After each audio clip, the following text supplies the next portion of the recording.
Welcome, everybody, to Billy Fager Fieldhouse. Dan Vitt alongside Ross Albertini here tonight, getting ready to bring you back to league action here tonight between the St. Paul Indians and the Northeast Vikings. Should be a good matchup here against Northeast. The Lady Indians, coming off a tough non-league game Tuesday night at West Elk, and a fun game to watch, Ross. Yeah, it was kind of a heartbreaker. The Lady Indians outscored West Elk all three of the first three quarters, but they didn't unfortunately win the quarter that mattered, Dan. Yeah, the fourth one, the Indians led, as Ross said, 80% of that game, even into the fourth quarter. Tried to come back there at the end and just got too far behind, and they went cold from the outside. They played. I thought they played real well the first half, the first two quarters in that game. Third quarter played okay, and then just kind of went cold in the fourth quarter when you needed to and come up a little bit short. Yeah, and you give West Elk credit, Dan. That was a high-quality team. They're ranked in Class 2A. They had probably one of the better ball players I've seen all year long playing girls basketball that the Lady Indians have faced. And, you know, they took St. Paul's best punch, and sometimes when you're undefeated and hadn't been tested very much, you don't know how to react in that situation, and they took what we gave them, and they ended up winning the game. Yeah, I'll get the name wrong, but Rooney Girl had 23, 25 points and that's the most by any individual I know the Indians have gave up all year long. She was their main cog in their offense. She was a darn good ball player and just a junior. And they had a couple good other ball players and guards. And Indians, like I said, I thought played real well the first three quarters of that game. But it was a non-conference, non-league game. Just goes against the Indians' record and hurt their seeding on down the line in regional and sub-state and state if they happen to get lucky enough to make it that far. But tonight, back to Three Rivers League action against the Vikings of Northeast, and the Indians trying to add to their undefeated record in the Three Rivers and try to come out with league title again this year.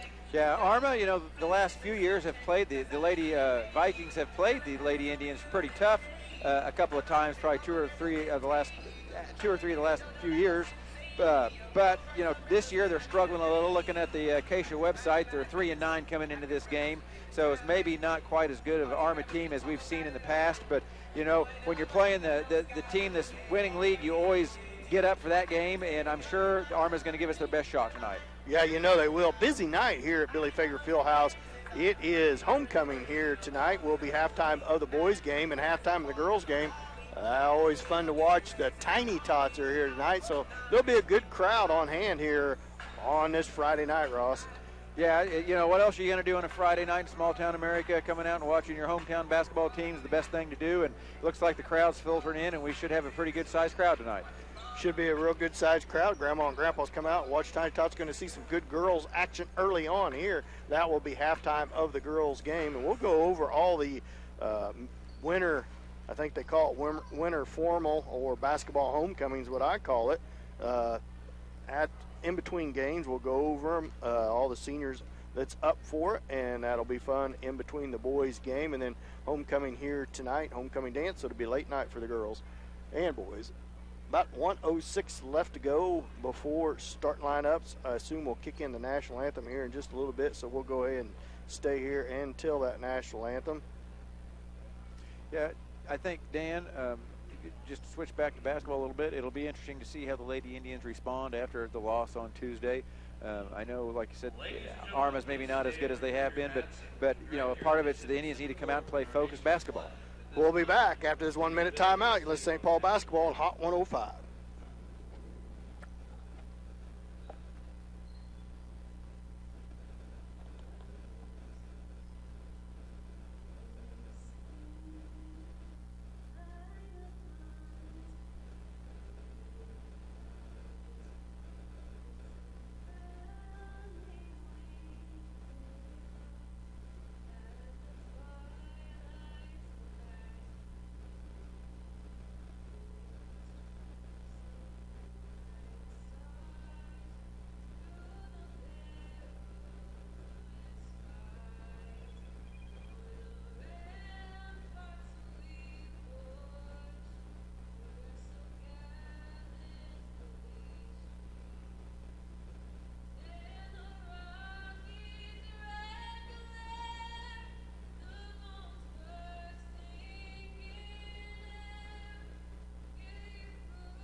Oh, welcome back to Billy Fager Fieldhouse, or we are set to go over starting lineups for each team.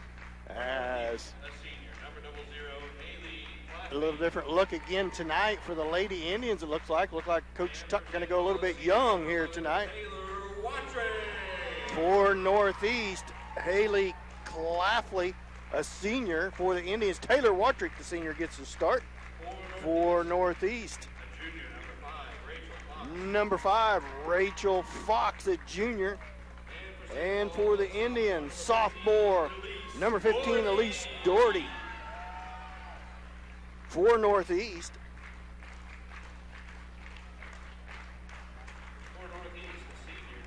senior number 12, Cassidy Hegman, a senior. And for the Indians, freshman Sophia Albertini gets the nod here tonight. For Northeast, number 25, Mackenzie Jackson, a young freshman for Northeast. And for St. Paul, number 22, freshman Josie Harris gets the nod. And for Northeast, Kaylee Carruthers, the senior. And lastly, for the Indians, sophomore Emerald Struthers. So Coach Tuck starting with 2 seniors on the bench here. He's not afraid to change it up, is he, Ross? No, I think Doug must have not liked the way that fourth quarter went for the Indians Tuesday night. It looks like he's shaking up the lineup a little bit to see if he can't help get them sparked.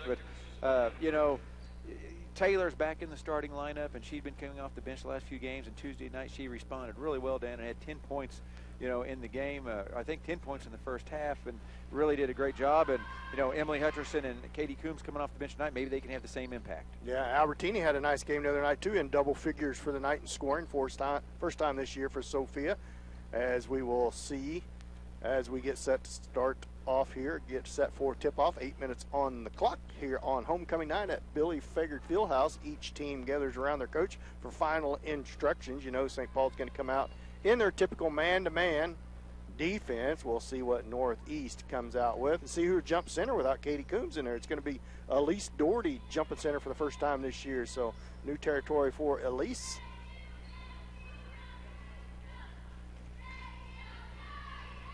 And we are set for tip-off. Tip-off is controlled by the Indians of St. Paul. I think Albertini had to gather herself up, make sure she's going the right direction. Elise Doherty with the basketball at right wing. Looks like Northeast is going to start in a man-to-man defense. So man on man both ways so far. Doherty with the basketball left wing. Top of the key, swings it over to Harris. Harris crosses over into the lane, kicks it out to Struthers. Struthers into the lane herself. Jump shot up, no good, short. Harris fights for it. It's going to be a jump ball. Change of possession arrow. Or possession arrow goes to Northeast because St. Paul controlled the tip. Nice little drive by Emerald, a good little jump shot. Hit the front of the rim, thought it might roll over the lip, but it didn't. And controlled by, jump ball, now Northeast ball. Northeast basketball. We got a foul to start the game here. It'll be on number 22, Josie Harris, her first team foul on the Indians, first on Harris. Full court pressure applied by the Lady Indians. Clafley with the basketball, guarded by Watrick, and she gets a takeaway. Watrick with her left hand, all the way in, reverse layup, no good. Rebound comes out to Struthers, and she's fouled on a shot, so she'll go to the line and shoot 2. Yeah, the press had actually backed off, and it was just Taylor playing man-to-man defense full court on the Vikings point guard, and she was able to knock it away, get the steal, and then she had a tough layup to try to make. She tried the reverse, and it didn't go down, but Emerald Struthers does what Emerald Struthers does, which is hustle down the court, and it got the rebound. Now she's shooting 2. First shot up on its way and through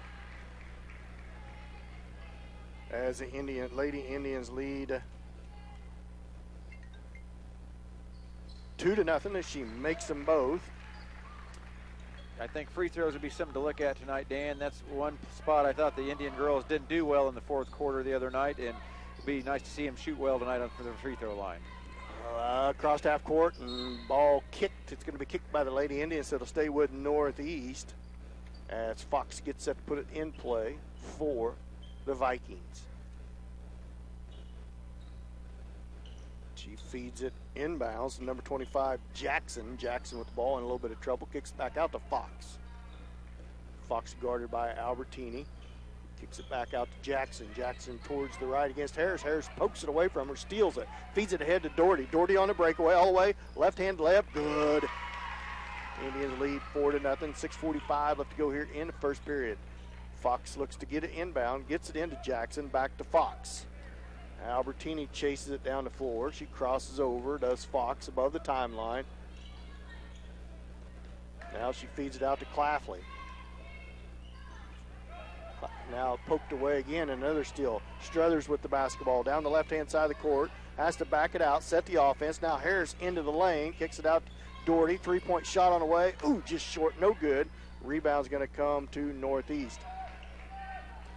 Indians have a nice shot by Elise. Wide open three. You can't complain about that. Northeast has had a little trouble, Dan. They've turned it over every possession they've had so far. Clafley with the basketball. Watrick on her, pestering her. She loses it for a minute. Now into lane, just runs in to Doherty. And the shot up and in there by Jackson, I believe. No, it was number 12, Hegman. And 4-2, Indians lead by 2. Now Watrick, three-point shot on the way. Off the rim, just short.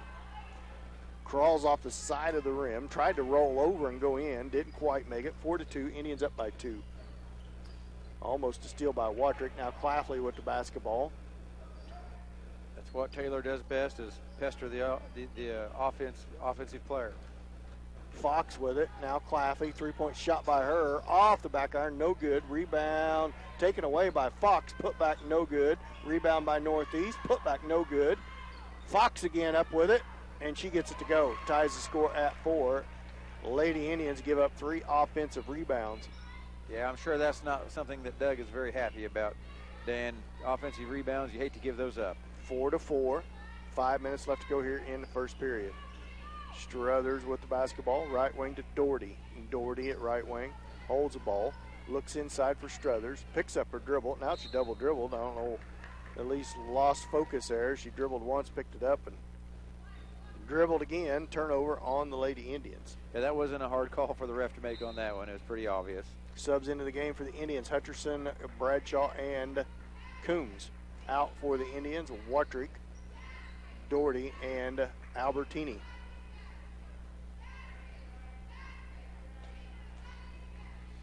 Feed inbounds to Claffey. Crosses over to her left, back to her right. Hutcherson out on her. Now Hutcherson with the steal. Ball's loose on the floor. Jackson dives for it. And now Harris on the floor with her. It'll be a jump ball, possession arrow to the Indians. So another turnover on Northeast. Gives it back to Lady Indians. Yeah, Northeast, I've noticed they dribble the ball in front of them a little bit, and the Lady Indians are doing a good job getting their hands down in front of them and swiping that ball out. Struthers right wing with the basketball. Man-to-man defense applied by Northeast. Now up to Hutcherson. Back right wing to Coombs. Coombs up top to Harris. Harris over to Bradshaw. Bradshaw into the free throw line. Cuts across. Feeds it out to Hutcherson. Back to Bradshaw. Swings it around to Struthers. Struthers bounce pass inside to Coombs in traffic. Kicks it out to Hutcherson. Hutcherson into the lane. Tries to lob it into Coombs and gets poked away, and a turnover. Gives it back to Claffey for Northeast. Claffey down with it. Feeds it to Jackson. Jackson guarded by Josie Harris, a young freshman. Spins into the lane. She's fouled on the arm. That's going to be the second on Harris. Second team foul on the Indians. Yeah, early in the game, Dan, it looks like the Indian offense, when we can get the ball and get a fast break going, we might have a little more speed than Arma, and that's where we've gotten our easy buckets at. But when we have to run the half-court offense, things have bogged down just a tad bit. Jackson at the free throw line. No good on the first. Albertini back in the game for Harris. 8-man rotation for the Lady Indians so far. Jackson back at the line. Second free throw's in there. Northeast with the first lead of the game. They lead 5-4 over the Lady Indians. Just under halfway through the first, just over halfway through the first quarter. 3:48 left to go here in the first. Bradshaw into the lane, all the way in. Left-hand layup, good. Good drive by Bradshaw. Yeah, no hesitancy at all by Claire. She got that ball kind of running that weave at the top, and she split the defenders and went right down the lane and laid it in with her left hand. Northeast steps over the inbounds line, so it's a turnover again on the Vikings. really racking up here early on. Struthers into the lane, kicks it out to Coombs. Coombs into the lane, and it's going to be a foul on Northeast, I believe. It is going to be on number 45, Carruthers, a senior. Second team foul on the Vikings. First on Carruthers. Out to Bradshaw. Three-point shot on the way. Good, but she traveled with it. I think they're saying as she was catching the ball, she caught it while her feet were on the ground, and then she hopped into her shot. And you see that a lot, but they ended up deciding she caught it and then shuffled her feet on the shot. Not a smart foul. On Albertini. It will be the third team foul. First on Albertini. So the two freshmen have all three of the team fouls so far for the Indians. Harris with 2 and Albertini with 1. Yeah, you don't see that jump stop called very often on the reset. There's a lot of times where you kind of think that, man, that's close to a travel, but they don't ever. That's a rare call to it. Clafley with the basketball, pulls up three-pointer, off the back iron, no good, just a little bit off. Rebound to Jackson, put back good. Yeah, another offensive rebound for the Vikings, and they lead 7-6. Looked like the Indians maybe got caught a little too far under the basket, and the ball bounced out long right to the arm and hands, who had an easy path to the basket. Lob inside to Coombs. She's played tough. A good shot by Katie Coombs, and she scores and gives the Indians 8-7 lead. Yeah, Katie did a nice job kind of bouncing the defender off a little bit with a nudge of her shoulder. Not a foul by any means, and giving herself a little space for the easy bank shot. Fox double team, now lobs it in, steal by Doherty. Doherty back in the game, feeds it ahead to Hutcherson. Nice pass. Hutcherson way too off to the left. Bradshaw with the rebound, and she fights for it. Now two Vikings end up on the floor as Bradshaw tries to rip it away, and it's going to be possession arrow towards Northeast. Northeast basketball. Fox set to put it in play for the Vikings. Indians lead 8-7. She feeds it in to Claffey, back to Fox. Fox picked up out here by Bradshaw. Bradshaw crossed half court with it. Bradshaw picks her up at the timeline. Right wing to Jackson, drives the baseline against Albertini. Cuts her off with a little bit of help from Coombs up top to Claffey. Claffey thought about the three, backs off, feeds it to Fox. Fox lob across the court to Claffey, chucks up a three, in and out again. Boy, she's just barely missing them. She's had 3 good looks at them. The Indians going to have to close her out because she's going to shoot. Yeah, she's a shooter, and they look good. They're not missing by much. Albertini pull-up jump shot off the front of the rim, no good. Indians cling to 8-7 lead, 1:54 left to go here in the first period.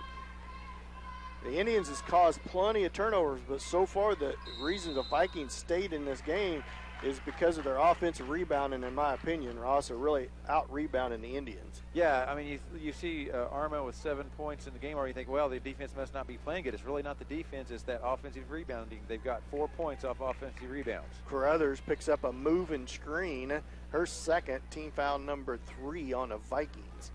Goes back to the Indians off the illegal screen. Nice crowd on hand to watch the Lady Indians. Let's see if they can pick it up here and get rolling on offense. Played real well offensively Tuesday night for the first 3 quarters. That's a travel on Bradshaw. She tries to go into the lane, and turnover on the Indians gives it right back to Vikings. Not looking real crisp yet here tonight, Ross. No, you can tell maybe just a little, maybe not as much energy as we sometimes see the Indians come out with. Claffey feeds it to Fox. Fox back to Claffey. Claffey guarded out here by Hutcherson. Bounce pass over to Fox. She tries the baseline, now poked away by Hutcherson, and turnover. Gives it back to Bradshaw. Good double team, good help by Hutcherson. Elise Doherty, long 3-point shot, good. It's a nice answer by Elise to give the Indians a 4-point lead, Dan. Under a minute left to go in the first. The Indians up 11-7. Jackson gets it stolen away again. Ball loose on the floor. Bradshaw again, Johnny on the spot. And it's going to be a jump ball, possession arrow towards the Lady Indians. That's got to be getting close to 8 turnovers on the Vikings so far, probably 8 to 10. Yeah, it's not a good first quarter for the Vikings in terms of turnovers, Dan. They probably have more turnovers than they do shots. But they only trail by 4, 11-7. Indians with the basketball, Albertini with it. Now Hutcherson, 36 seconds left to go in the first. Hutcherson out to Doherty. Down to the corner to Coombs. Sets her feet. 3-point shot. Good. Katie Coombs buries it from the left baseline. Last 6 points is off of threes, one by Doherty, one by Coombs, and all of a sudden the Indians ahead 14-7. Yeah, nothing makes your offense look better than back-to-back threes. Claffey with it, now over to Fox, back to Claffey. 10 seconds left to go in the quarter. Claffey passed the first person, and it's going to be a foul on who? Is that going to be on Albertini? I think they're going to call that on Emily Hutcherson. Not really sure what I saw. She must have hand-checked her a little bit. It is on Hutcherson. 14 foul, 5.9 seconds left to go in the quarter. Vikings with the basketball. They get it fed in. Now bounce pass down low. Can't see who it is. Shot at the buzzer. Or no, the clock's just now starting. Whoops, I think we had a little hold on there on the clock. And the heave at the buzzer is off the top of the backboard. No good. And at the end of the first quarter, 14-7. That's a little home court advantage there. 14-7. Indians up by 7. We'll be back after this 1 minute timeout. You listen to St. Paul basketball on Hot 105.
Welcome back. 14-7. Indians up by 7 at the end of the first quarter. Start of the second quarter, it will be the Vikings basketball to start the second quarter.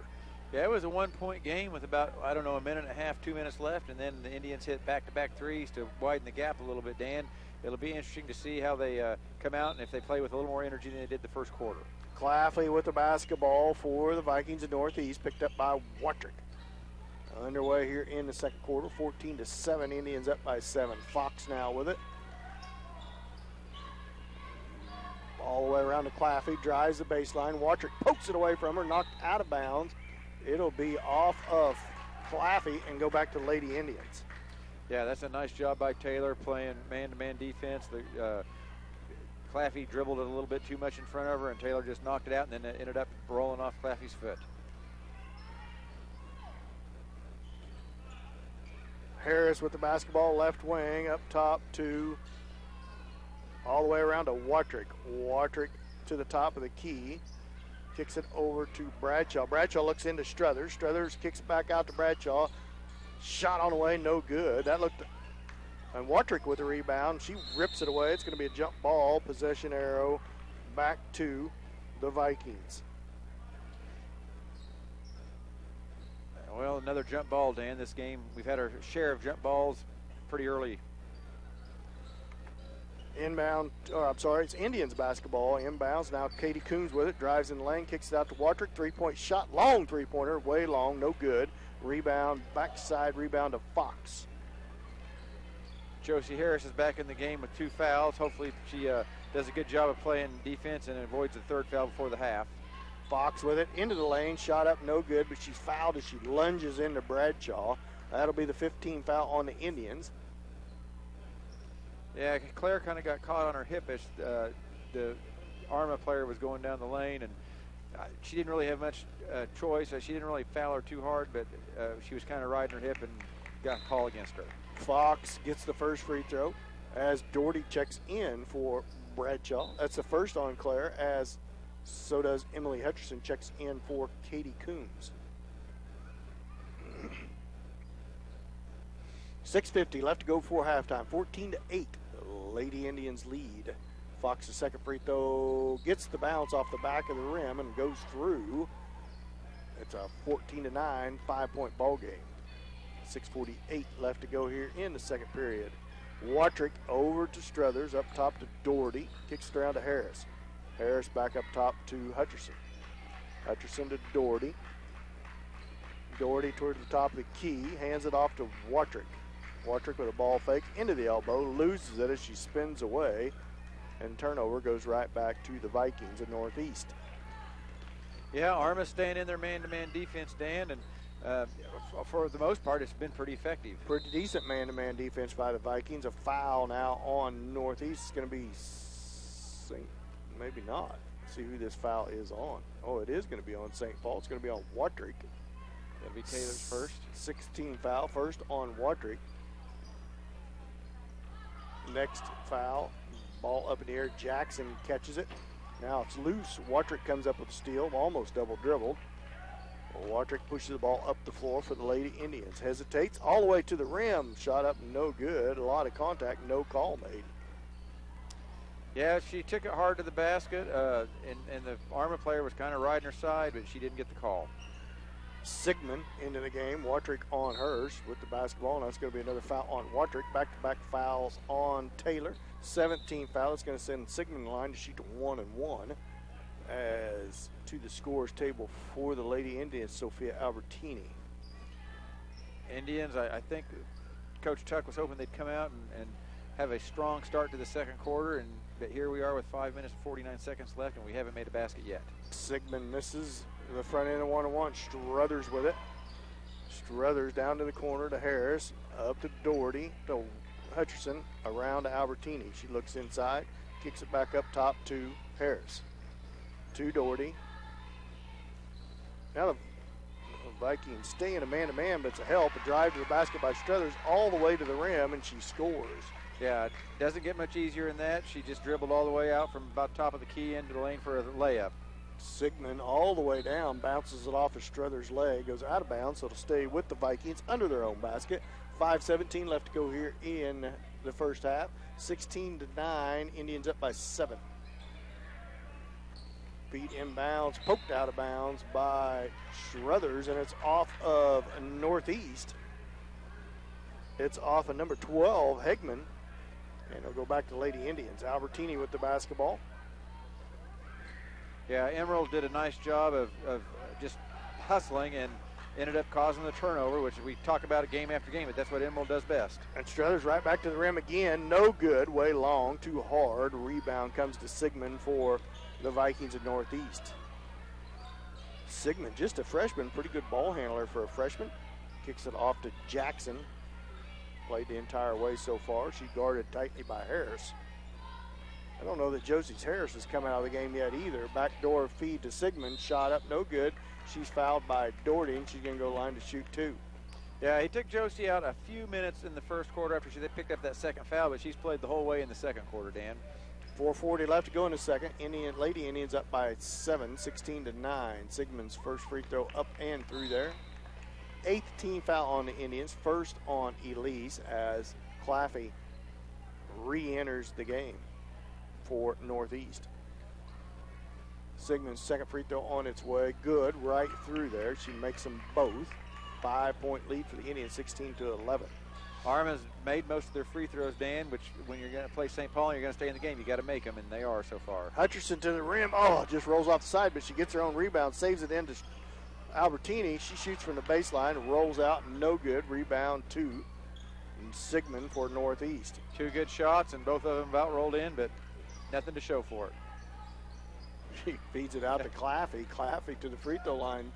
Shot up, no good. That's an over the back, no call. Rebound comes out to Claffey. They leave her open for 3, short. Now Struthers with it. Struthers all the way down, layup, good. Good drive by Struthers all the way down hard on the left side of the rim. Yeah, Emerald got the rebound, the defensive rebound, and just took it all the way herself. Claffey with the basketball. Feeds it to Sigmund. Oh, that was Young into the game. Drive on the baseline all the way down by Sigmund. No good. Good drive. Got right around the defender. Albertini back down with it. Feeds it to Hutcherson. Hutcherson inside to Struthers. Quick turnaround shot. She gets it. Go.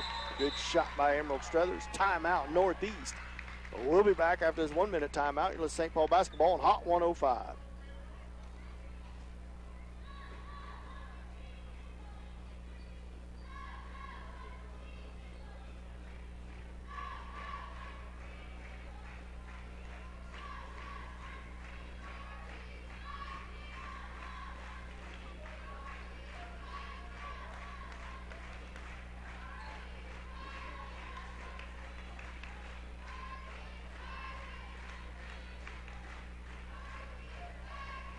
We'll go ahead and stay here. 20-11. Lady Indians up by 9. Nice little run here. Has called Northeast coach to call a timeout. Brandon Sigmund, the head coach for Northeast. A little run here by the Indians. Pretty good little offensive spurt.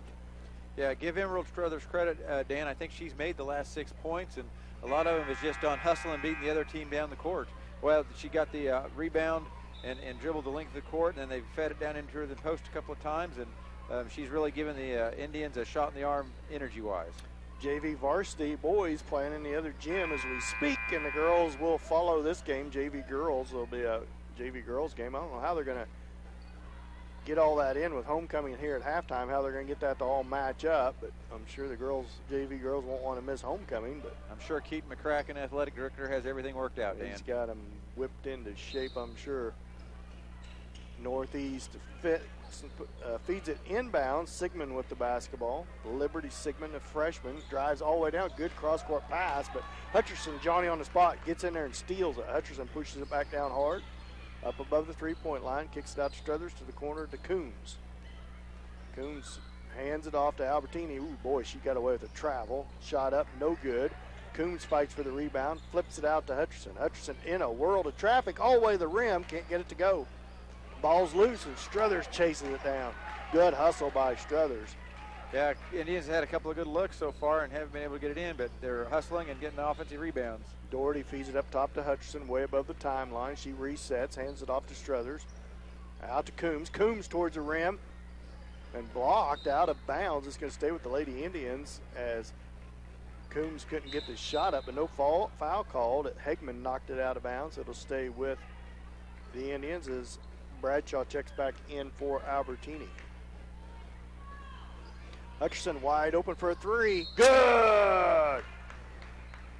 Basket's good. Foul on the Indians with position. Who's it going to be? Well, let me see. It's a foul on St.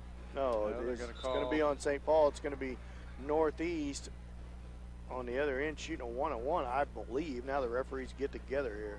He signaled initially that the basket was good, so I'm going to assume the three-pointer is going to count, Dan. It was really too easy for Emily Hutcherson on the inbounds play. She was just standing out at the three-point line. Everybody else was running in motion, and Armin never did cover her up, and they just flipped the ball out to her, and she shot a wide-open three. They're going to call Elise Doherty on the foul. 19 foul on the Indians. Basket is good, so the score's 23-11. 12-point lead for the Indians as Fox goes the line to shoot the front end of a 1-on-1. 19 foul on the Indians. Just 3 team fouls on Northeast. Fox's first free throw is in there and good. Yeah, usually it seems like St. Paul always has a few more team fouls than the other team. That's just a result of their aggressive man-to-man defense. Fox settles in for her second. It's on its way and right through there and good. Subs into the game for Northeast. Number 25, Jackson. Number 45, Carruthers. Jackson just a freshman, Carruthers a senior. Hutcherson with the basketball for the Lady Indians. Off to, Doherty hits the floor hard as she gets tangled up into Coombs. Coombs shot, tough shot, too long, no good. Fought for on the floor. Claire Bradshaw diving on the floor after it. Jump ball and possession arrow towards the Vikings of Northeast. Claire did a nice job of not giving up on that rebound and kept fighting for it and eventually caused the jump ball. Full court pressure applied by the Lady Indians. Fox set to put it in play.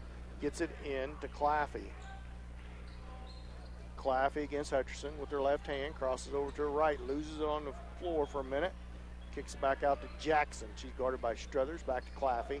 Left wing. Lob inside, but it's right to Coombs. And Coombs steals it away. Coombs brings it back down to Hutcherson. About wasn't looking. Hutcherson to her left. Back into Coombs. Kicks it out to Bradshaw. Bradshaw in. Back out to Hutcherson. Hutcherson into the lane. All the way to the rim. Good. She's fouled. Good. Hard drive by Emily Hutcherson. Yeah, she's the senior, and she looked like a senior on that drive, Dan. Went right through the lane. Lady Vikings didn't do a good job with their help defense, and she took a little contact and still got the ball to fall. 14 foul on the Vikings. Second on number 15, Whitaker. Or no, I'm sorry. Third on number 45, Carruthers. Still had Doherty's foul up there. So Carruthers, 3 of the Vikings' 4 fouls. Hutcherson's free throw short, no good. Rebound comes out to Hegman for the Vikings of Northeast. Jackson with the basketball. Right wing. Now back up top to Claffey. Claffey over to Jackson. Jackson to Claffey up the top of the key. Drives to Hutcherson. Step back three-pointer. Blocked by Emily. Now ball's loose, and Hutcherson comes out there with it. Yeah. 1:31 left to go before halftime. Struthers with it. Crosses over. Pull-up jump shot. Good. Gets it to go. Crawls over the front of the rim and rolls in. Indians out to their biggest lead of the game. At least 8 points, if not more, for Emerald in the second quarter alone, Dan. 27-13. The Lady Indians up by 14. Almost throws it away. Fox recovers. Now double team coming. Struthers comes out there with it somehow. Cross court pass to Bradshaw. She loses it. Saves it into Hutcherson, but they're going to call her out of bounds. Good idea, though. Struthers pushing the ball down the floor. Looks to her left. Seeing Bradshaw just let her a little bit too much. Full court pressure by the Indians. Yeah, Claffey with it. It looks like on defense, Dan, tonight the Indians are doing a lot more double teaming than I've maybe seen them do the last few games. Claffey across the timeline, off to the left wing to Jackson, drives in, tough shot up, no good, backside rebound by Bradshaw. Bradshaw pushes it down, nobody turned around, starts to go towards the rim, hesitates, out to Coombs, now to Albertini. Up top to Hutcherson, cross-court pass to Bradshaw. Bradshaw, three-point shot from the left wing, good. Nice shot by Claire, had her feet set square to the basket. No one was really rushing her. She took her time and made the shot. Now turnover, Struthers with it. Up top to Hutcherson, wide open for a three, but she passed on it. Cross-court pass to Albertini. She can't, shoots up a three, no good off the back iron. Backside rebound to Jackson for Northeast. Jackson up top to Claffey. Hutcherson picks her up. 6 seconds left to go before halftime. 5, 3, 2, 1. Pull up. Nope, not going to get a shot off. And at the end of the first half, Lady Indians up by 17, 30-13. We'll be back after this 2-minute timeout. You're listening to St. Paul Basketball on Hot 105.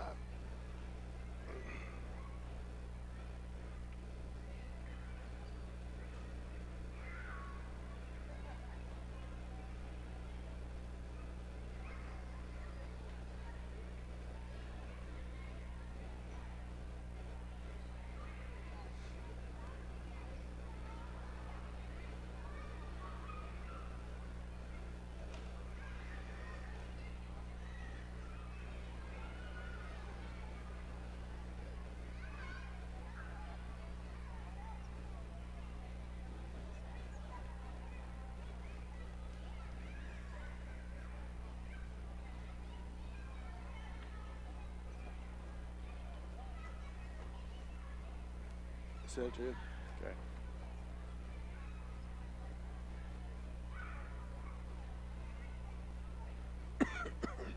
Ladies and gentlemen, for tonight's homecoming halftime entertainment, please welcome your 2020 Tiny Tots.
Welcome back to halftime here at Billy Fager Fieldhouse, where the Lady Indians lead by 17, 30-13, and a pretty good, kind of a sluggish start for the Lady Indians, but got to rolling there in that second period. Yeah, the Indians weren't really flashy that first half, Dan, as far as coming out and doing things that make you go wow. But you know, by the end of the first half, you're up 16. You can't complain about that. No, can't complain about it at all. Pretty good shooting. The Indians shooting 41% from the field, 8 for 20 from two-point land, 40%, 4 for 9, 44% from three-point land. That's not too bad of shooting from the outside, inside the arc, and outside the arc, and 2 for 3 for free throws at 66%. Well, Ross is going to have all the individual stats after we come back from this 2-minute timeout. You're listening to St. Paul basketball at Hot 105.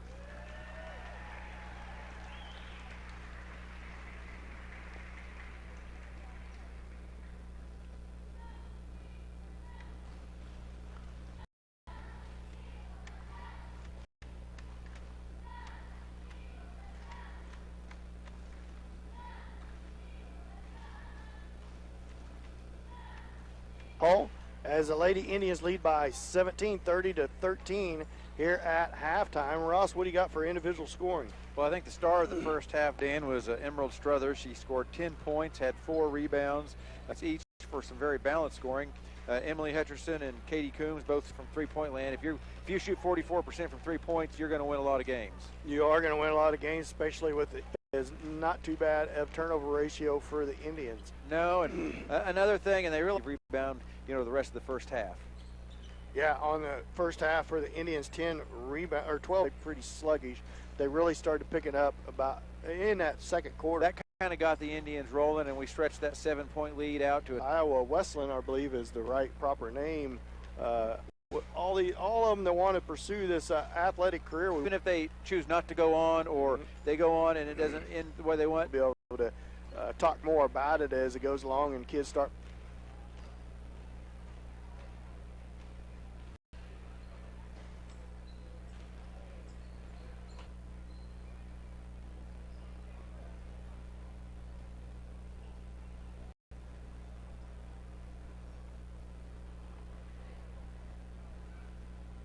At Billy Fager Fieldhouse. It'll be interesting to see if Arma makes any adjustments on defense. They pretty much stayed with that man-to-man the whole game, and they did a nice job with it. I think a little bit in that second quarter, the Indians started driving to the basket and getting, splitting some defenders and getting through there a little more often. But Albertini with the basketball feeds it off to Hutcherson, all the way around to Elise Doherty. Doherty, Struthers, now three-pointer by Albertini, no good. Gets her own rebound. Coombs with a three-pointer from the left baseline, good.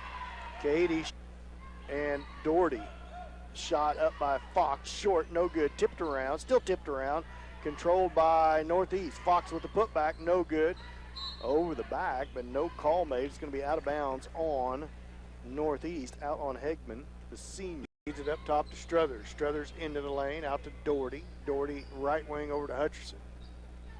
Up top to Coombs. Coombs hands it off to Albertini, into the lane. And some good passing led to an easy basket for Katie. Now steal by Hutcherson, a hustle steal by Hutcherson. She brings the ball back down the floor for the Lady Indians. Feed into Coombs, nice feed. Shot up, no good, but she's fouled. That's going to be the fourth foul on Carruthers, I believe. Yeah, it should be the fourth foul, first team foul of the second half. Yeah, it's not going to show up in the stat sheet, Dan, but that was a free throw shooter into the game for Northeast. Chastity Young, a freshman. 5 freshmen on the roster for Northeast, so they get fairly young pretty quick, kind of like the Indians do, and that's going to be a violation. I believe that was on I think it was on Emerald, Dan. Emerald Struthers on that left side, got in the lane a little too quick. Full court pressure by the Indians. Fox set to put it in play. Poked out of bounds by Hutcherson again, but he'll stay with the Vikings. Yeah, the Indians had a couple of turnovers off the press in the first half. Let's see if they can't get that going in the second half as well. Fox feeds it into Jackson. Double team down there. Poked away by Albertini, but Northeast retains possession. Claffey with the basketball. Drives against Struthers. 3-point shot on the way. No good. Off to Doherty with the rebound. Good thing she is fouled. Got it poked away because Jackson ended up with it, and all the Indians was already running down the court. Yeah, Elise kind of got left down there by herself with 4 Northeast Vikings, but luckily she got hacked as she tried to step through the double team. Now the Vikings with some full court pressure, and Claffey with the foul. So Northeast setting up a little full court pressure, see if they can get to the Indians here. Knock out of it. Hutcherson with the basketball for the Lady Indians, off to Coombs. She's open for a 3, but she passes on it. Feeds it off to Albertini. She's in there. Good pass into Hutcherson on the weak side. Way to drill with your head up, Sophia, and hit her on the weak side pass, and the Indians lead 37-13. Yeah, I like to see that. Sophia's struggling a little bit on her shot tonight, so what she do, she makes a pass and, helps the teammate out. Albertini with the block. Struthers on the breakaway with it. Backside feed to Hutcherson. Good. She's fouled. 2 nice passes in a row by the Indians have led to 2 baskets, and now we got a chance for a 3-point play. 39-13. Indians rolling now here early on this third period. Hutcherson with the basketball for the Lady Indians at the free throw line. On its way and good is the free throw. So she completes the 3-point play. And the Indians lead 40-13. Yeah, the Indians have kind of came out and really shot the ball well this second half and kind of opening up the lead, Dan. Claffey with the basketball. Fox now, Albertini pokes it away, still in chase. Saves it inbound, but back to Fox. She dives on the floor after it, does Albertini. Fox off to Claffey. Fakes a 3, now step back. Now Albertini pokes it away again. Hutcherson with it. 3-on-2 opportunity for the Lady Indians. Hutcherson all the way down, gets it stripped out of her hands, but I guess that's all it is strip out of the bounds. It'll stay Lady Indians. I thought maybe she caught her on the wrist, but it must have been all ball. Mike Ford was right there on the spot making the call. Albertini lob into Struthers, almost stolen away. Now Hutcherson with it. Feed into Coons, poked out of bounds. It's going to stay with the Lady Indians, poked out by number 12, Hegman. To the scores table for the Vikings, Sigmund, the freshman. She's going to come in for Hegman. Albertini set to put the ball in play for the Lady Indians. They lead 40-13. 5:03 left to go into third. Struthers pull up jump shot, no good. Rebound tapped around, controlled by Sigmund, who just entered the game for the Vikings. Even though the shot didn't fall for Emerald, that was still good ball movement by the Indians. Claffey with the basketball. Claffey drives in the lane, shot from the elbow, no good. Rebound's going to be a foul on Hutcherson. She didn't have position. She let Sigmund get position, and should be on the floor. It is foul on Hutcherson, second on her. First team foul of the second half as Harris, Watrick, and Bradshaw all check in for the Lady Indians. Struthers, Hutcherson, and Albertini check out. Yeah, that has to be disheartening for the other team, and went up for the shot and got hacked on the arm. Watrick at the line to shoot 2. Indians lead 40-13. 4:02 left to go here in the third period. First one on its way and good. As she settles in for her second.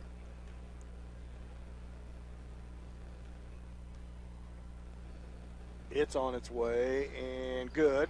Good free throws by Taylor. Claffey with the basketball for Northeast. Indians now up 42-13. Yeah, Indians have outspeed East 13-2 here in the start of the third quarter for a very nice beginning to the half. Blocked by Harris. Harris with the basketball. Coombs over to Bradshaw. Indians three-pointer by Bradshaw. Good. Claire buries a three-pointer just right at the top of the key. Timeout Northeast. We'll be back after this 1-minute timeout. Let's St. Paul basketball on Hot 105.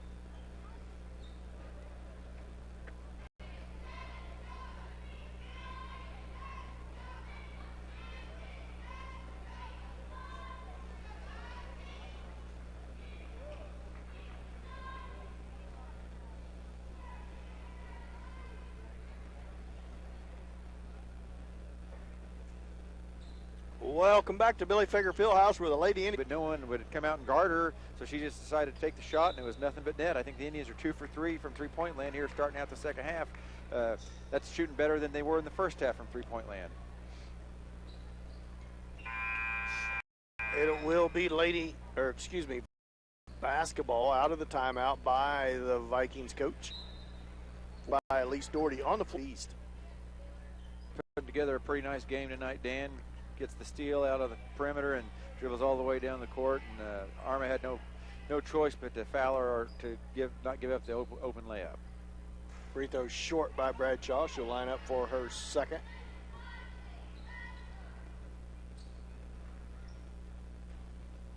It's on its way.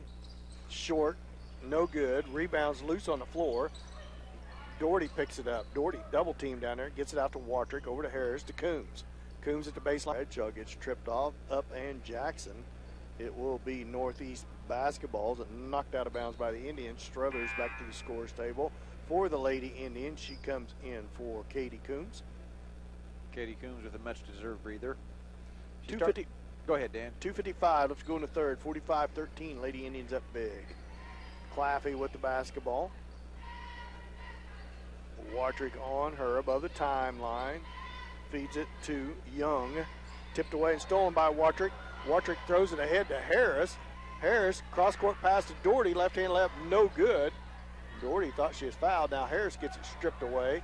And it comes out to Fox for Northeast. Fox with the basketball above the timeline. Crosses over. And gets it to Young. Young back to Claffey. Three-point shot on the way. Long, no good. Rebound to Elise Doherty. Nice. Looking ahead, Ross, you always wonder about the transition into next year. Don't want to get ahead of ourselves, but Watrick kicks it out to Bradshaw. And you wonder if Elise Doherty at some point, if she keeps growing, will have to go into the post at some point. She's always played a guard. Or her, or maybe Josie Harris.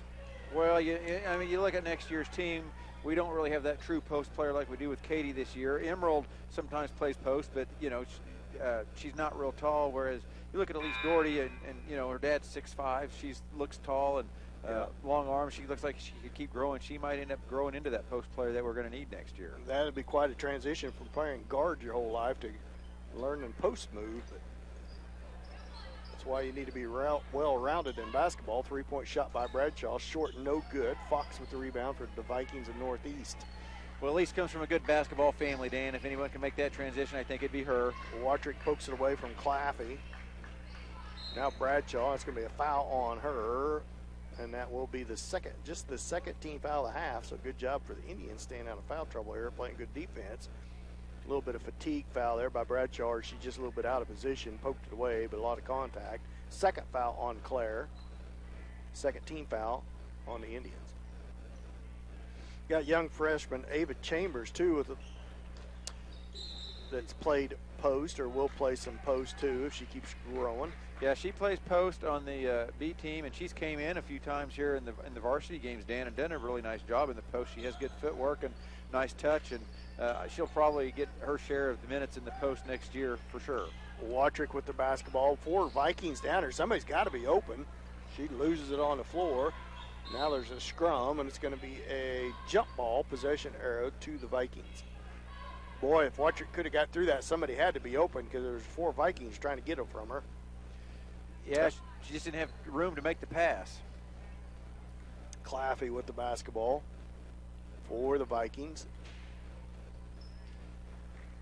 Up above the timeline. 1 minute left to go in the third. Indians up 45-13.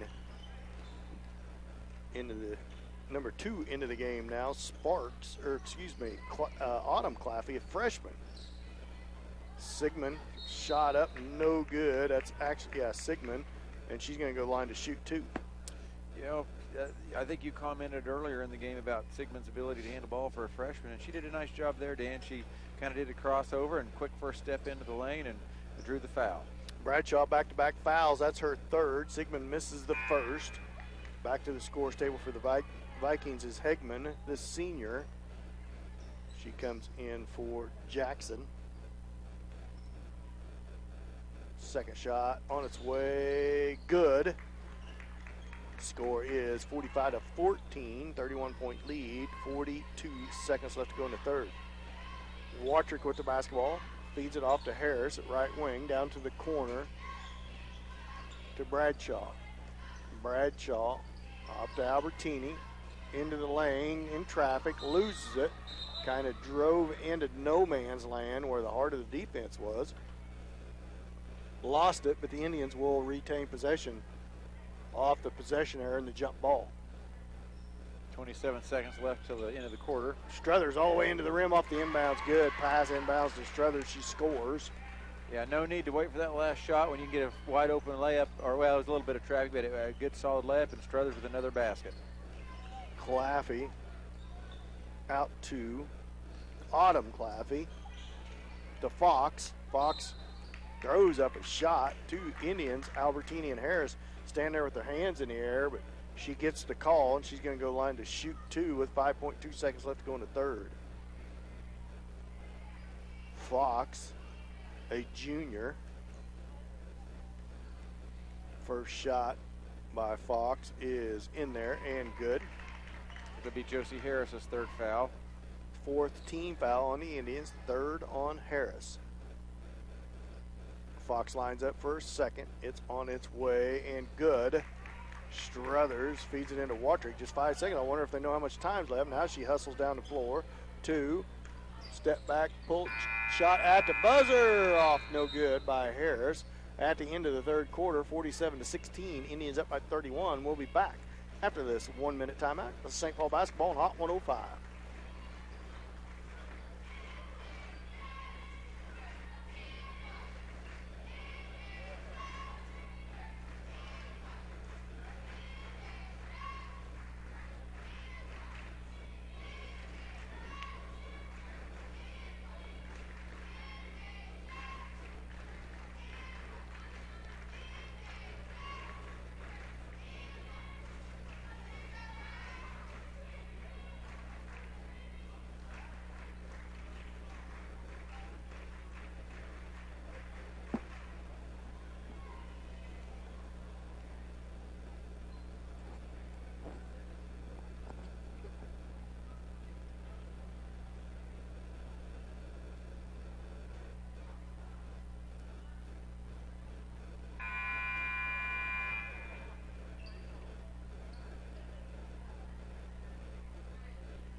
Welcome back to Billy Fager Fieldhouse. 47-16. Lady Indians up by 31.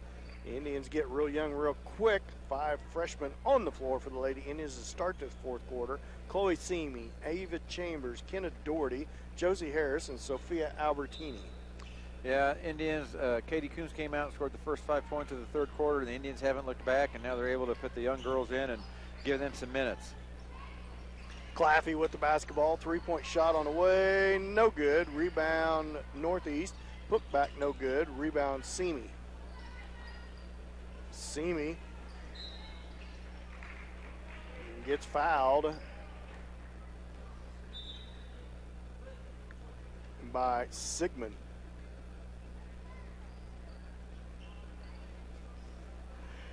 And she'll go to the line to shoot the 1-and-1, 17 foul on Northeast, first on Sigmund. Seamy into the game, shot up on its way, good shot by Chloe. Gets it to go, settles in for her second.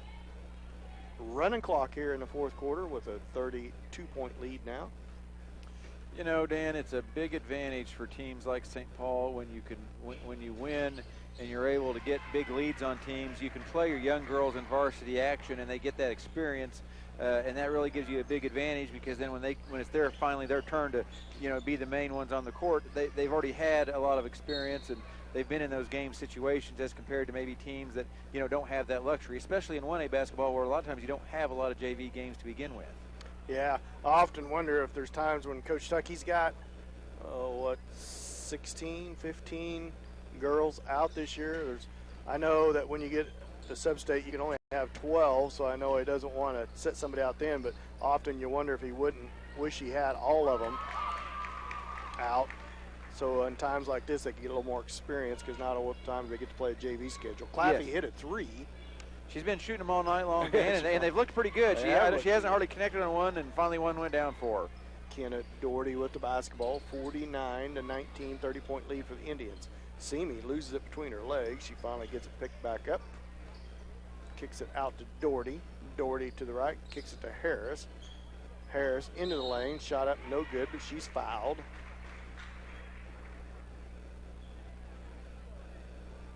JV games here tonight as the boys playing now. The girls playing right after this in the old gym. The game's going on both here. 5:50 left to go in this game. Going to be a little faster fourth quarter with a running clock.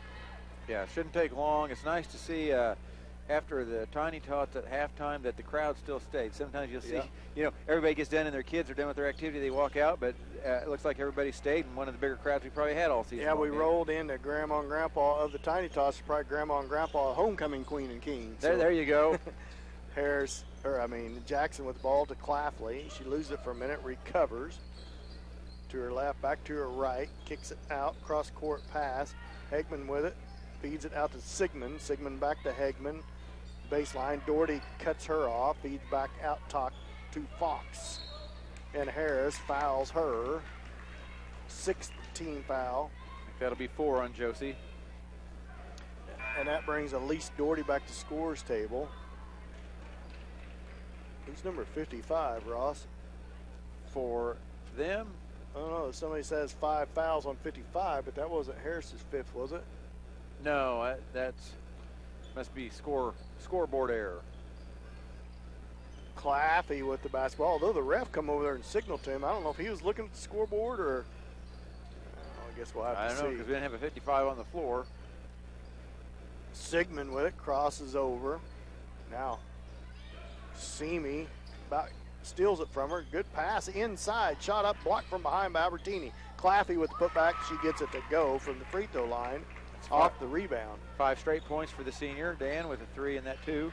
49-21, lead for the Indians. Simi with it, drives towards the elbow, kicks it out to Doherty. Doherty, cross-court pass, Chambers layup, good, she's fouled. Good ball movement by the young lady Indians. Simi hit Doherty, Doherty to her left, hit Chambers at the left block. She converts and she's fouled. Yeah, That they was didn't 5 fouls on Josie. Okay, that was 5 on Josie. So Josie Harris did foul out of the game, picking Yep. up her 5th, and now number 45, Carruthers, fouls out for Northeast. That brings Jackson back into the game. Yeah, that ball movement didn't look like a bunch of freshmen out there, did it, Dan? No, they looked pretty smooth. And Chambers at the line for the and one, banks it off the backboard. You're done, Ava. That was the and one. As she gets back on defense. we talked a little bit earlier about who's going to be in the post next year and mentioned Ava's name, and she got the ball down low and had a nice soft touch off the backboard, and shows that she's going to be able to play that position, I think, next year. Claffey went roaring down inside again and gets the foul call again. That's going to be on Sophia Albertini. Team foul number 8 on the Indians. And that is the 2nd on Albertini. First free throw, no good. To the scores table for the Vikings, number 2, Autumn Claffley, and number 22, Chastity Young.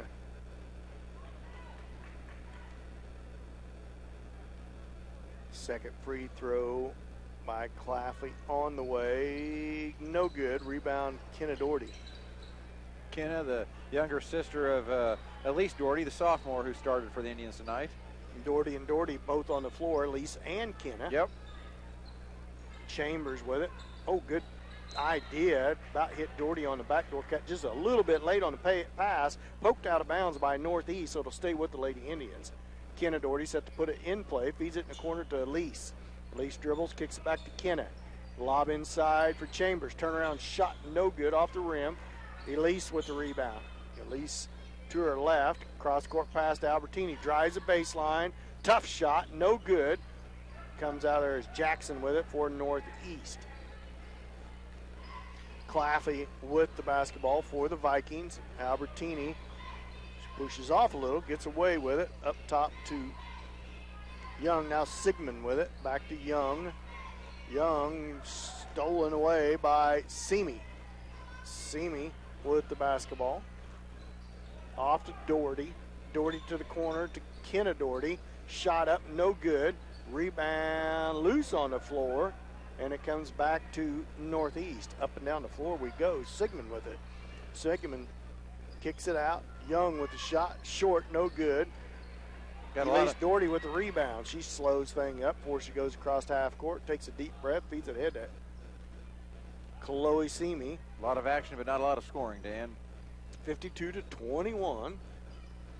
The young freshmen kind of held their own here against Northeast, and still a lot of the starters in for the Vikings. Yeah, the young Indians have done a pretty nice job of, doing the things they're taught in practice. They're running the offense. They've made some darn good passes, and can't complain. Doug can't complain about the way they've looked at this fourth quarter. Travel on the Vikings, gives it back to the Indians. 36 seconds left to go in the game. 52-21. Lady Indians lead.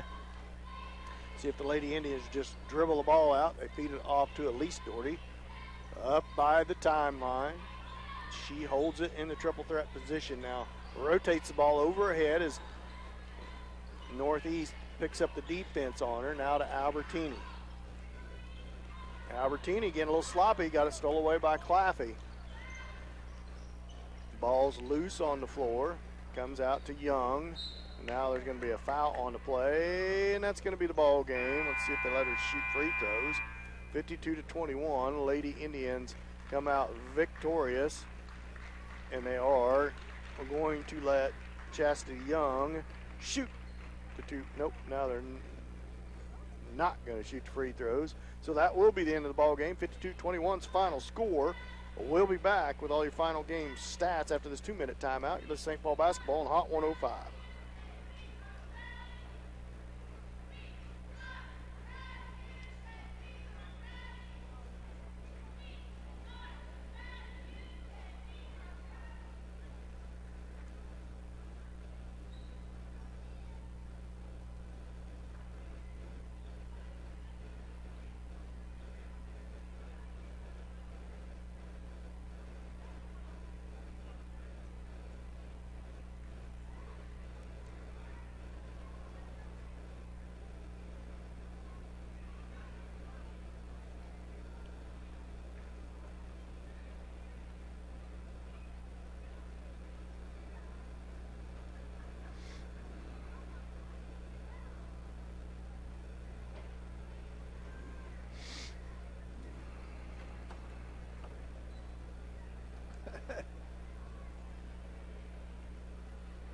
Oh, here comes Adam.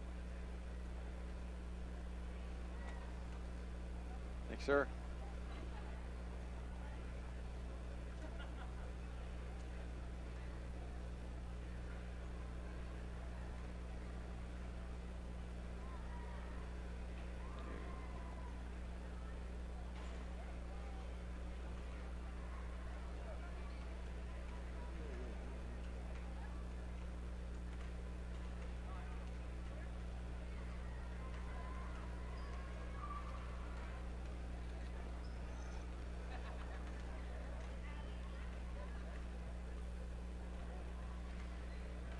Oh, welcome back to Billy Fager Fieldhouse here in St. Paul, Kansas, where the Lady Indians come out with a nice victory over Northeast Vikings, 52-21. A pretty good ball game put together by the Lady Indians, Ross. Yeah, first half wasn't a bad first half. At the third quarter, they really came out and expanded the lead, went from a 16-point lead to a 31-point lead, and did what we kind of expect the Lady Indians to do night in, night out. You can't complain. I think you wanted to see how they responded after the loss to West Elk, and I think overall they responded pretty solidly. Let's go ahead and go over scoring if you want to, Ross. You look at the individual stats. Emerald had a nice first half with 10 points. She only scored 2 in the second half, but she didn't need to score anymore. The other Indians kind of picked it up, so she ended the night with 12 points and 5 rebounds, so a very solid night for her. She then followed up with Emerald, two seniors, Emily Hutcherson and Katie Coombs, finished with 10 each, doing a nice job. As seniors, you expect that from them. Then we come in with Claire Bradshaw, had 8. Elise Doherty had 5 points. Then Taylor Whitrick, the senior, added 2 points. And then you had 2 freshmen, Chloe Simi and Ava Chambers, with 2 points for Chloe and 3 points for Chambers.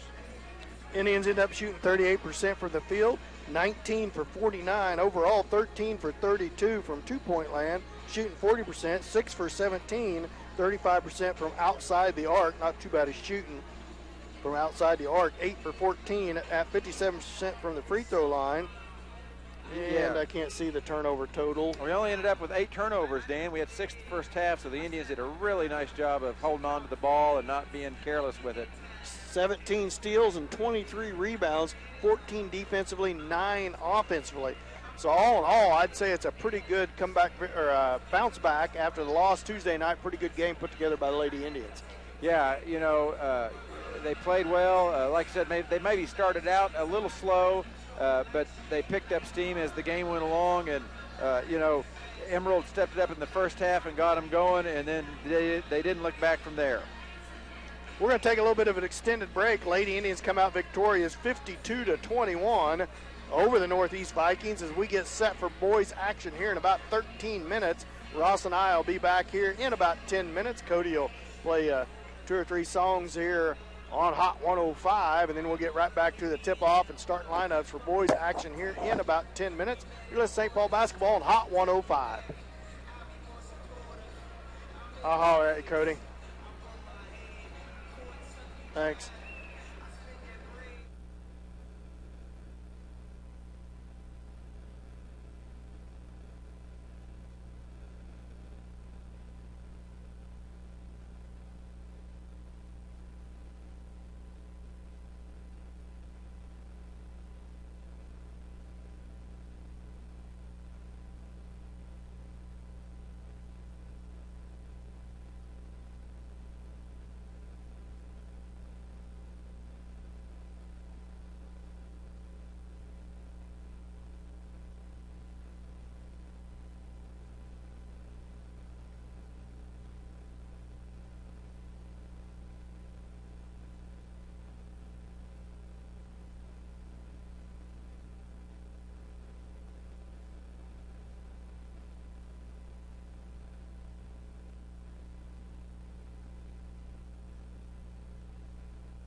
It's all right.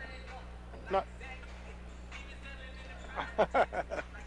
Yeah, it's not too bad.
Could I have your attention, please?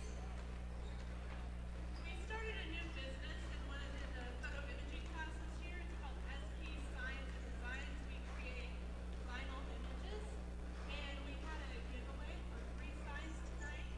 We'd like to go ahead and draw. So when we draw your number, you can come down and pick out your sign. First number is 9738865.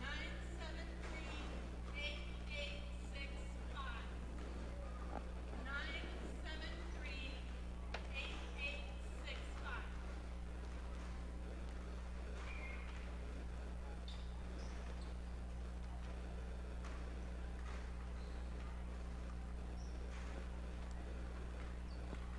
Second number is 93843. Welcome back to Billy Fieldhouse here in St. Paul. We are getting set for boys action. I'm looking for my ticket, Ross. I might have won. Yeah. 2:15 left to go here before starting lineups in the boys action. Both teams out on the floor warming up. Nice. Just finished up girls action there about 10 minutes ago. The Lady Indians come out with a great victory over the Vikings in league play, and the boys are going to try to do the same here tonight. Yeah, coming into this season, Dan, the Indians were picked in the preseason, voting by the coaches as the #1 team in the league, and the Arma boys were picked second. So this is, going to be a battle between maybe the top 2 teams in the league. I'm not sure what Arma's league record is, but they're 7-5 overall, very respectable record, and they've, beat most of the league teams that they've played. And I think in the last couple of years, Arma has either won the league or been fighting for the championship. So the Indians are going to have their hands full tonight. They need to play, pretty good basketball to be able to pull this one out. Now, unlike the girls, the Indian boys coming off a nice victory Tuesday night against West Elk. Yeah, the Indians needed that. They lost 2. I felt like games they had a chance to win. Maybe I'm not saying they should have won, but they definitely had a chance to win against some pretty good competition in Baxter and Columbus. And it was nice to see them come out after maybe, suffering some tough losses, to come out and respond well and get the win, a much-needed win at that point in the season. Newfound offense coming out of senior Chandler Shaw since that Southeast tournament, playing well here of late, especially offensively. Yeah, Chandler has a lot of skill. He's about 6'2", 6'3", long arms. He's a left-hander. He can put the ball on the floor. He can shoot the ball from the outside. He's a tough matchup for a lot of kids, because he does have a good first step to the basket, and he's kind of found his rhythm probably starting out the whole Southeast tournament. And if he keeps that up the rest of the season, Dan, all of a sudden our team becomes a lot harder team to beat. Yeah, you have East Dent always playing solid on the inside. You have Adam Albertini at a guard, Chandler at a guard, and Caleb Struthers, Lemons at a guard, all playing well. And then off the bench you have Chase Bradshaw also playing well in himself. So the Indians could, if they get all their pieces of the puzzle put together, they could really pick up their offensive scoring and play well here down the stretch. Yeah. Getting set to go over starting lineups for each team as we are getting set here on homecoming night in St. Paul and Billy Fager Fieldhouse.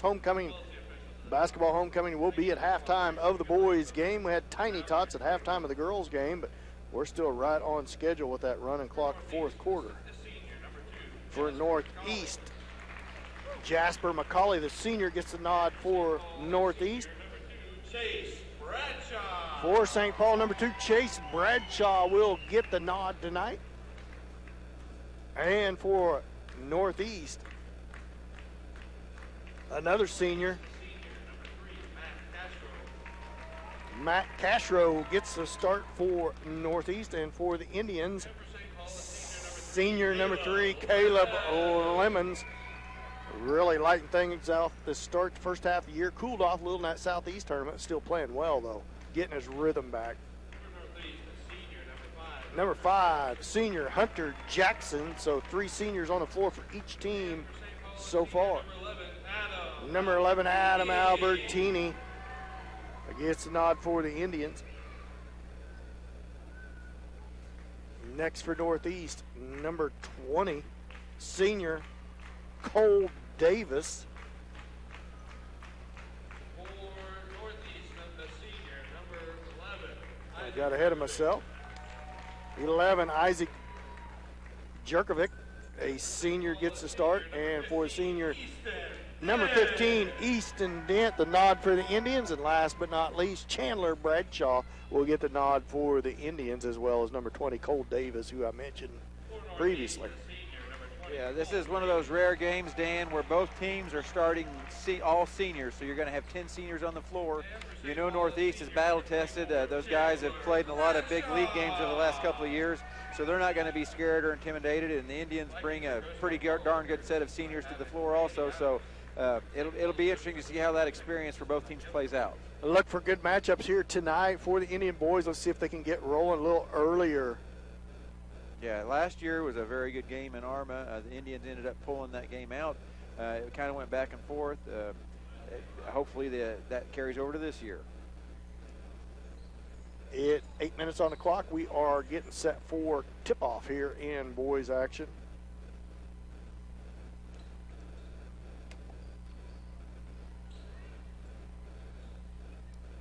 I think jumping for the Arma Vikings is Cachero, Matt Cachero. I think he's one of the main players on the team, and he'll be fun to watch tonight.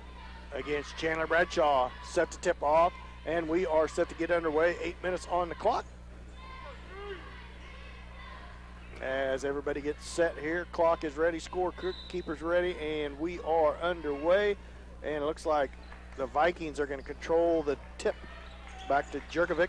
Jerkovic with the basketball, guarded out here by Adam Albertini. Albertini back to his left. Kicks it off to the right wing, McCauley. McCauley, very patient so far by Northeast. Dribbles to his right. Indians are going to start in a man-to-man, a sagging man-to-man back into the zone. At first I thought they was in a zone, but just sagging back into the lane. Yeah, Northeast has everybody packed in tight on their offense, which makes it look like a sagging man. Left wing, McCauley with the basketball. Ball fake back to Cachero. Shot up, no good. Gets his own rebound. Puts another shot back up, no good. Offensive rebound by number 5, Jackson. Misses it, and it finally comes out to the Indians. Yeah, a couple of good offensive rebounds and good close looks, but couldn't get anything to fall, which that's a nice start for the Indians when their shots aren't falling early. Albertini with the basketball up above the timeline for the Indians. Right wing over to Lemons. Lemons to Bradshaw. Bradshaw towards free throw out to Adam Albertini at right wing. To his left, lobs it over to Lemons. Lemons ball fake, jump shot on the way, no good. Tipped out and controlled by the Vikings. Cachero with the basketball for the Vikings into the lane, step through shot all the way in and good. Yeah, he just grabbed the rebound and dribbled all the way down the court, and we really didn't try to stop him, and he got the layup in. Out to Lemons. Lemons towards the top of the key. Off to Bradshaw. Bradshaw into the lane. Floater on the way, good. Right in the lane. Bradshaw answers, and it's 2-2. Yeah. Jerkovic with the basketball for Northeast. Chandler, he elevates really well and has that little left-hand shot, and he's tough to stop when he gets it in about 3 from the basket. Jerkovic outside the timeline, feeds it right or left wing to Cachero, the senior. Into the lane, poked away by Lemons, and ends up in Albertini's hands. Albertini to the corner to Bradshaw, 3-point shot on the way, good. Chandler Bradshaw off to a hot start, and the Indians lead 5-0. You look like a genius, Dan. Chandler before the game on how well he's playing offensively. He has the first 5 points so far tonight.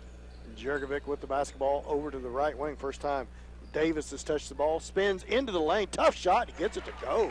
Good move by Cole Davis, the senior. Yeah, nice pivot move back to the basket, and it fell for him. Bradshaw down to baseline with it. Feeds it up to Chase Bradshaw to Adam Albertini. Albertini back to Chandler Bradshaw. Indians lead 5-4. Now into Chase. Tough shot, partially blocked. Short. Rebound comes out to McCauley.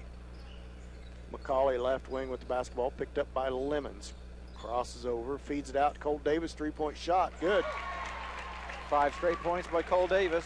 7-5. Northeast by 2. Feed ahead to Lemons. Indians got some numbers if they wanted to go to it, but Lemons holds it back out. Feeds it up top to Albertini. And Arma tried a little press that time. Indians broke it, but didn't try to press it on the backside when they got it past half court. Albertini right wing with it to Bradshaw to baseline. Jump shot no good. Easy rebound for Jurkovic. Northeast leads 7-5. Jurkovic with the basketball. Feeds it back out to McCauley. McCauley to Cole Davis. Easton Dent out on him. Back to Jurkovic. Jurkovic to Davis. Thought about the three. Passed on it. Picks up his dribble. Cross court pass to McCauley. McCauley back to Davis. Davis back to Jurkovic, left wing. 3-point shot by him. Off. No good. Davis with the backside rebound. Reverse layup. Good.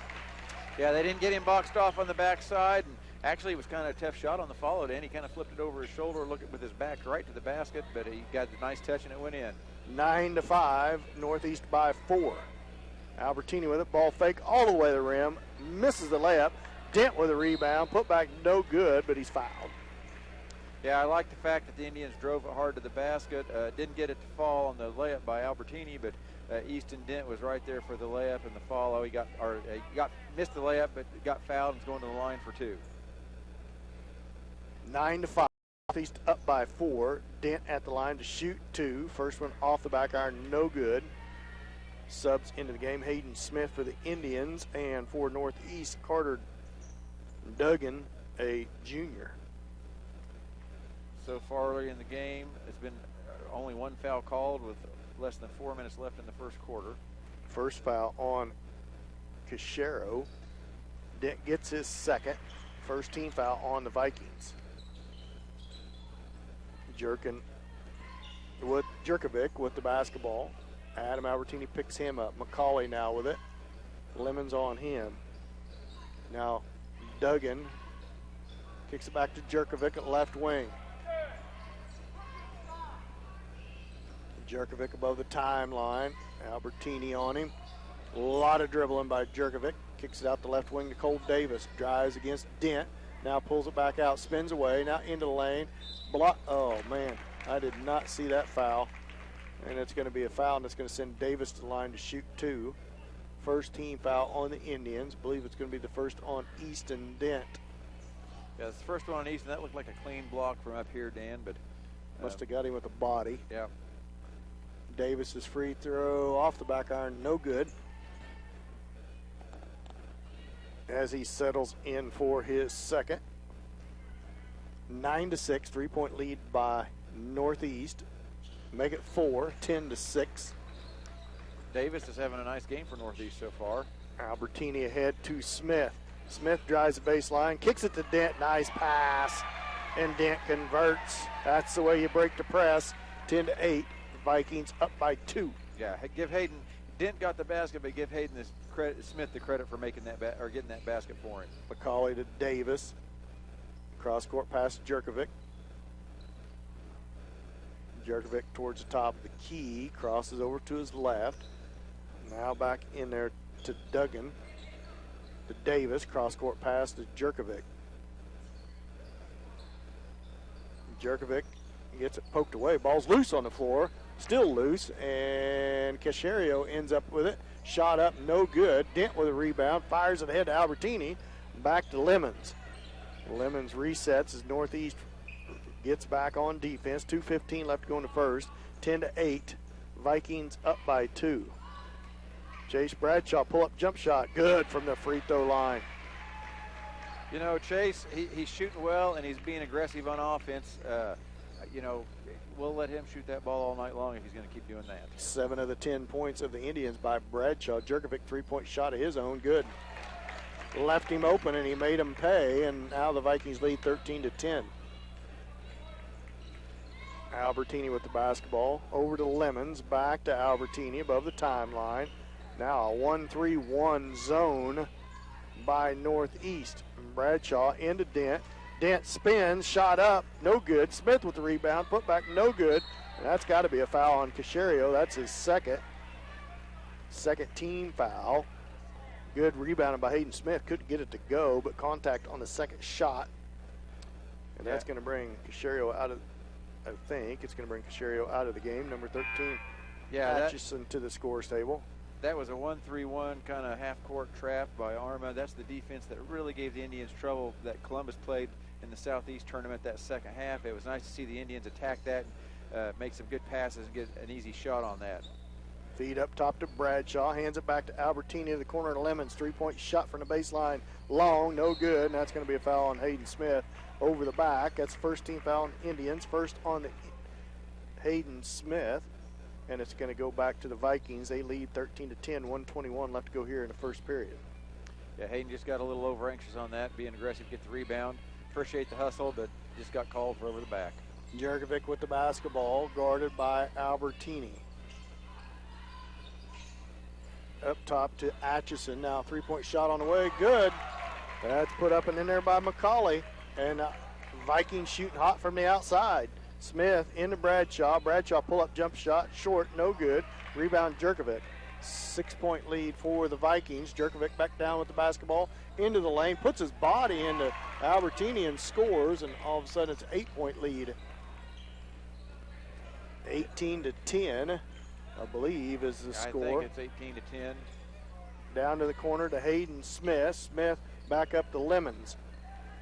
Lemons pull-up jump shot, gets a block, but he's fouled by Atchison. He'll going to go line to shoot two.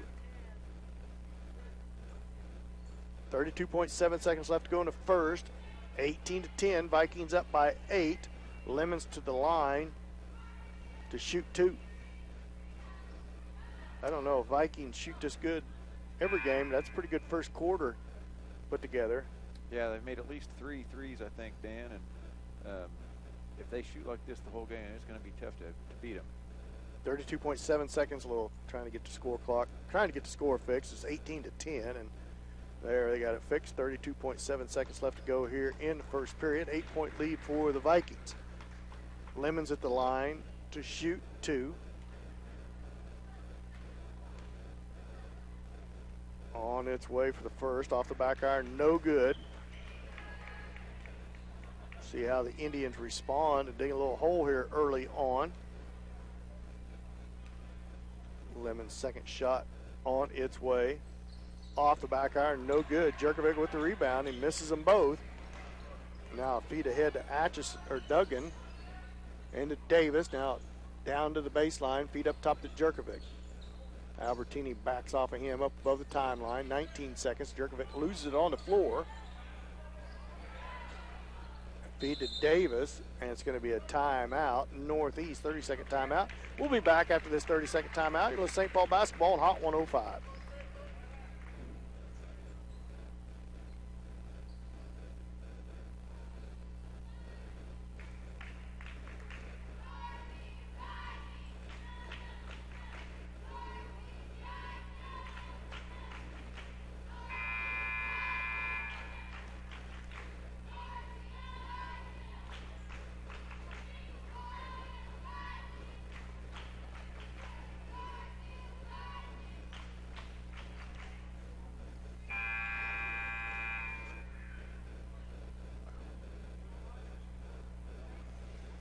Indians trail 18-10, 13.1 seconds left to go here in the first period. It'll be Northeast basketball out of the timeout. Vikings playing well in the first quarter. Yeah, Vikings have shot the ball really well, Dan. It's not so much the Indians are playing bad. It's just, you know, when you're hot, I guess is what I'd say. And right now they're not missing. Vikings Jerkovic with the basketball. Boy, he cut that in the front court, went to back court. 10 seconds left. Jerkovic down, double team coming. Feeds it in and stolen by Smith. Feed ahead to Albertini. 3 seconds left, and he loses it right out of bounds, and it'll go right back to the Vikings as he lost it out of bounds with 1 second left. Opportunity for the Indians.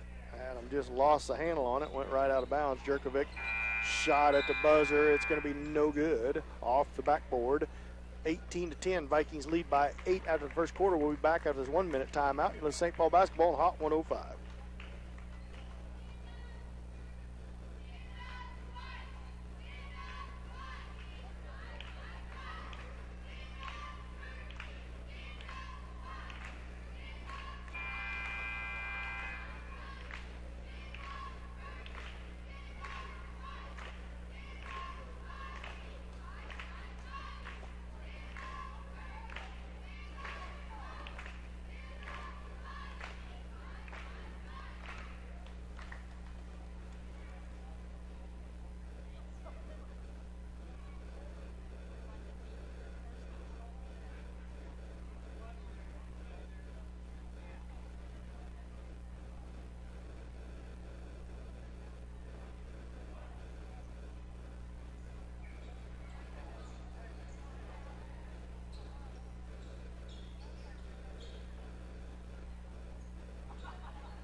Welcome back at the end of the first quarter. 18-10. Indians trail by 8. It'll be Indians basketball coming out of the timeout.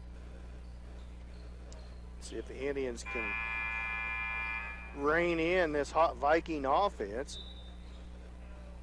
They're on a 72-point scoring run here. If they can continue with 18 in every quarter, and a pass straight out of bounds by Albertini, and it goes right back to the Vikings. Yeah, Bradshaw was in the corner, wasn't looking for that pass, and didn't even get a hand up. But you notice the Vikings are playing that 1-3-1 trap. Obviously, they scouted that Columbus game because they're going to stay in that till we learn how to beat it. McCauley with the basketball, feed into the lane, back out to Jerkovic. Jerkovic against Albertini, up top to Atchison. Now stolen away by Bradshaw. He gets it swatted away, but he chases it down up above the timeline. So good steal by the Indians. Lemons drives the baseline. Pull-up jump shot short, no good. Knocked out of bounds off the Indians. They can't get nothing rolling here. And it goes right back to the Vikings. The Indian boys, sometimes like the girls, when they struggle, it's not so much they play bad, they just have trouble making shots. That swatted off. Smith swatted it out of bounds. Full court pressure applied by the Indians, so it'll stay with the Vikings. Bounce pass into McCauley. Double team. They get it in. Feed ahead to Davis. Davis pulls it out. Kicks it back to Jerkovic. Wide open in the corner. Drives the baseline. He loses it out of bounds. It's going to be off of Albertini, I believe. So it'll stay with the Vikings. 7:03 left to go in the second period. 18-10. Vikings up by 8. The league wide open was that. Atchison, now Davis with it, drives the baseline against Dent. Tough shot, no good. Smith pulls down the rebound, but that's going to be off of Aiden Smith. It looked like it's knocked out of his hands. Needs to grab it with 2 hands. And it's going to stay with the Vikings. Another opportunity for the Vikings here. Yeah, when you're down 8, you don't want to give the other team, any more chances than necessary. Albertini with the basketball off the steal from Dent. Out to Lemons. Lemons pull-up jump shot, no good, off the back iron. Davis with the rebound. Jerkovic with it. Jerkovic kicks it out to Atchison and knocked out of bounds by the Indians, so it'll stay with the Vikings.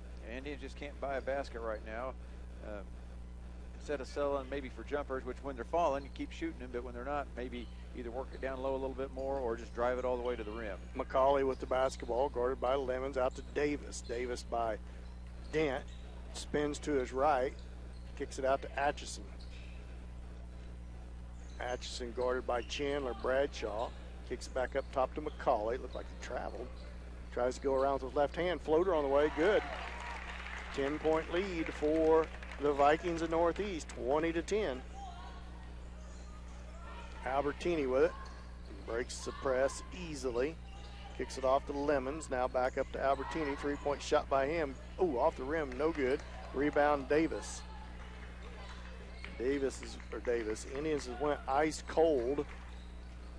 Now swatted away and stolen away out of there by Bradshaw. Swatted away was Lemons, and it ended up in Bradshaw's hands. Back up top to Lemons. 5:35. I don't know when the last time the Indians scored. I know that Chandler Bradshaw had 7 of the 10 Indian points, and that was a couple minutes left to go in the first quarter when I said that. Yeah, and the Indians, now we got that offensive rebound, but a lot of the trips have been one trip down and nothing else. Exactly, one and done by the Indians. This trap, 1-3-1 trap zone defense. Another three-pointer by Lemons off the back iron, no good. This time Smith with an offensive rebound, put back good. Finally, the Indians broke the ice, got an offensive rebound. Yeah, go ahead. No, nice hustle by Hayden. He stayed with it, had it actually knocked out of his hands, but he didn't let it bother him, and he stayed patient, got it. McCauley answers quickly on 2 back-to-back little floaters into the lane as Indians let him get right in the lane. Here comes the trap. Albertini with it. Feed down the corner to Smith. Smith into Dent. It's going to be Davis with the foul. 22-12. Vikings up by 10. It's just one of those games where we have to kind of scratch and claw for every basket we get, Dan, and it seems like when they're scoring it, they make it look easy. Chase Bradshaw back into the game for the Indians for give Lemons a little bit of a breather, and Hunter Jackson back in the game for the Vikings. Albertini with the basketball off to Chase Bradshaw in the corner. Back to Chandler Bradshaw.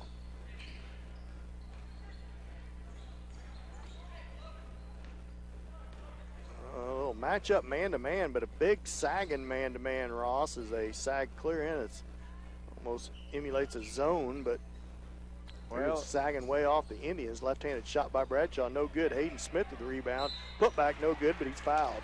Yeah.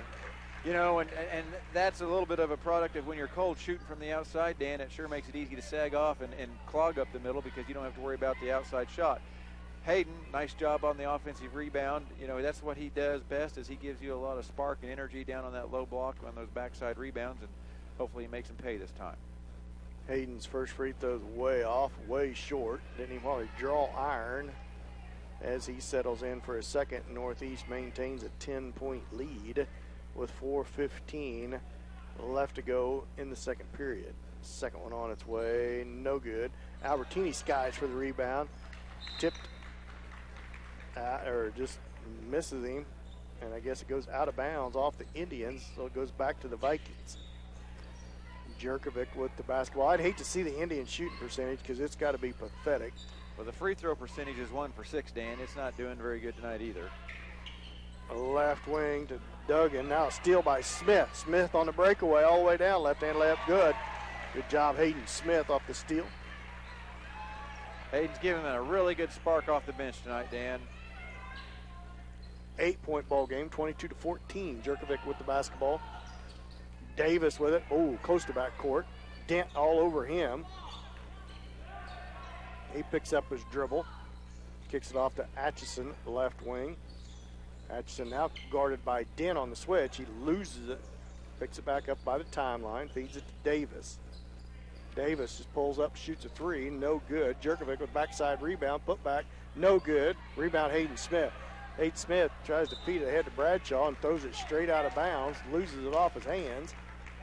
And it goes right back to Northeast. That's about 3 turnovers, Dan, where we've passed it, and we haven't even came close to actually hitting the man we're throwing it to tonight. Got to be frustrating for Coach Weitrick.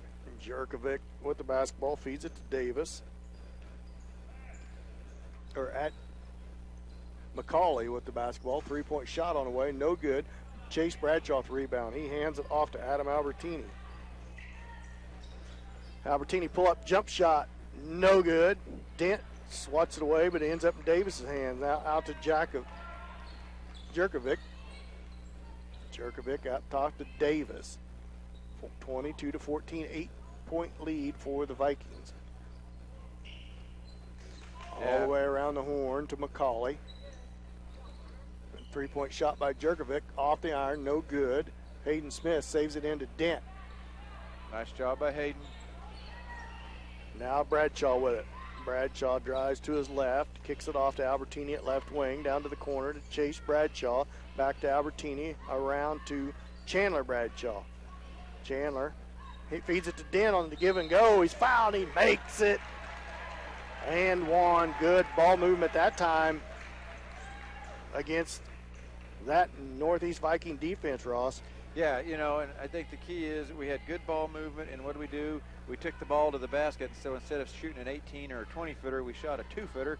We got the basket to fall, and now we're going to get a chance for an and one. Just for reference, the Indians shot 36% in the first quarter, 33% from two-point land, 50% from three-point land, 1 for 2, and 1 for 4 from the free throw line. So we'll see how that changes here in the second period as the Indians cut it to 5, and it's going to be a foul on who?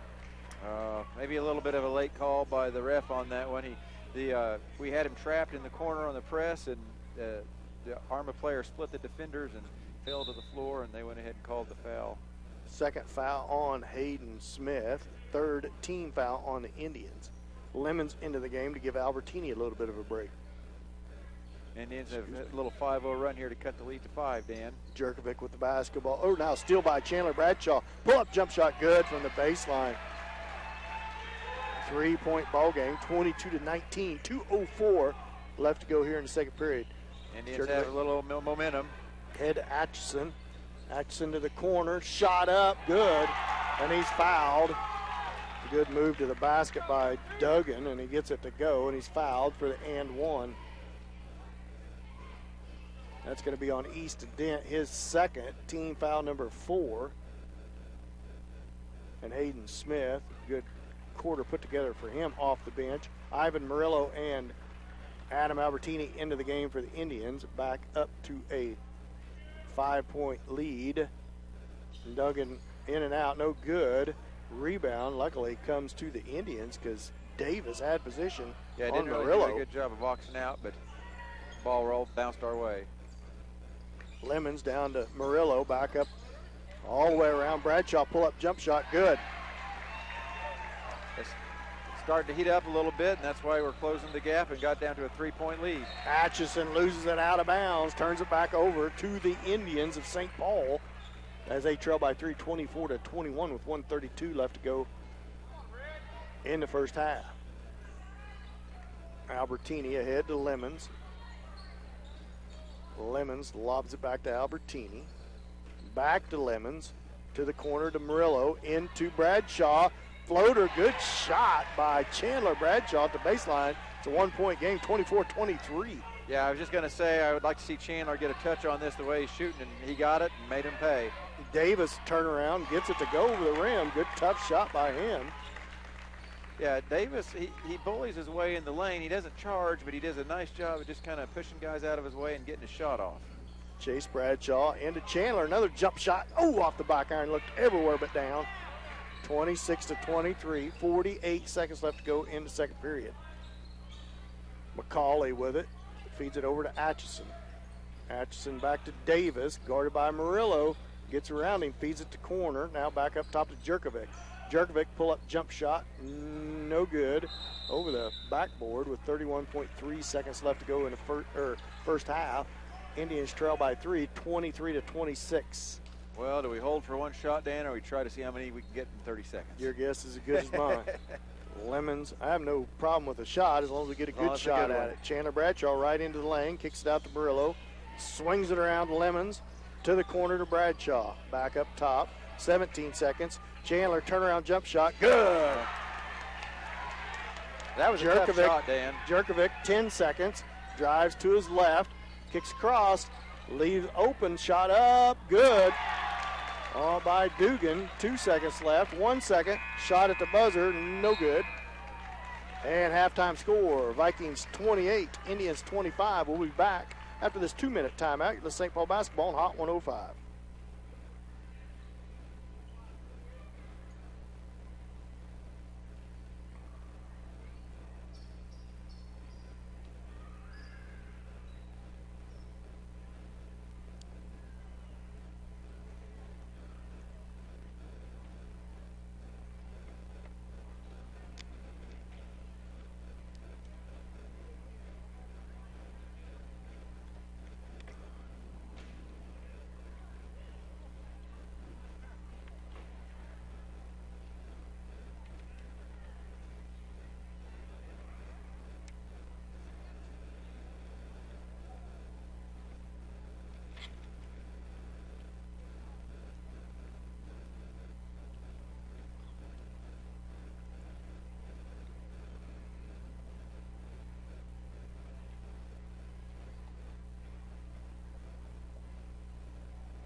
I say Keys.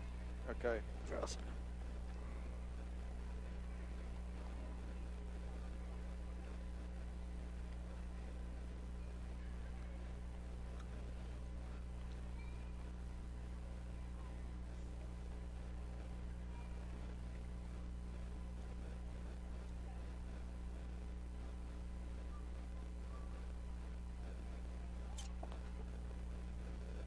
Good evening. Welcome to our 2020 winter homecoming.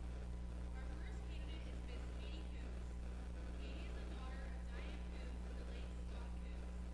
Katie has participated in volleyball for 4 years, basketball for 4 years, softball for 2 years, track for 1 year, and cheerleading for 1 year. She has been active in FFA for 4 years, FBLA for 4 years, student council for 3 years, National Honor Society for 3 years, and STAND for 2 years. Katie has also participated in Talent Search for 4 years, CYM for 4 years, the Veterans Day Program for 4 years, and Yearbook for 1 year. She is currently serving as the president of Student Council. Welcome back here to Billy Fager Fieldhouse here in St. Paul, Kansas. We are at homecoming halftime here as the first Chandler Bradshaw and Katie Coombs is the first two out for the Indians across the score. And Chandler Bradshaw just with a hot hand there in that first half, Ross. Yeah, you know, we talked about before the game how he was really starting to come into his own offensively in the Southeast tournament, and he's carried it over again tonight. 15 points is a lot of points for a game, Dan, let alone a half, and he's making good shots. And I think that's the reason he's scoring well is he has good shot shot selection. You know, he's not just jacking up a bunch of threes. He's getting the ball into the lane, and you know, he's about 6'3", and he elevates good, and he's just able to he makes a lot of 8 to 10 footers, and he's doing it, you know, hitting them. Pretty simple. Indians within 3 in this game. Just 3 Indians in scoring. Smith was 4. Dent was 6. That's the other 10 points. And Bradshaw with 15. So far, Lemons and Albertini kept quiet here from the field. The Indians still shooting 40% from the field. Not terrible shooting percentage, but they need to clean up the free throws, Ross. 2 for 7 from the free throw line for 28%. Yeah, it's hard to win games when you shoot 28% from the free throw line. I think one player who maybe deserves a lot of credit is Hayden Smith, Dan. You know, we were really just kind of rolling along, not a lot of energy. We were missing shots left and right, and it just seemed like nothing was going our way. Hayden came in off the bench and just really a spark of energy with some offensive rebounds and a couple of putbacks that kind of got things rolling again. And then they got the second quarter going well. We ended up outscoring Arma 15 to 10. Yeah, 4 turnovers on the night for the Indians the first half. That's a great number, and just 9 total rebounds, 4 defensively and 5 offensively. So that total needs to pick up a little bit. Here's the difference in the game and why Northeast leads. They're shooting 60% from the field, 12 for 20 from 2-point land. They're shooting 69%, 9 for 13 for 3-point land, 3 for 7 at 42%. And 33% from the free throw line. So we'll see if they come back to reality, Ross, because if they shoot that hot in the second half, it's going to be hard for the Indians to get around them. Yeah, you can win a lot of games when you shoot over 60%, Dan, but very rarely does that happen, although earlier in the season we watched Opie shoot 72% for the whole game. So it is possible. But you know, Opie's one of the better teams in Class 1A, and not that Arma's, you know, not good. They are, you know, a very solid 7-5 team. But if we can just maybe knock their shooting percentage down, you know, to the mid-40s, which is pretty good in and of itself, and we can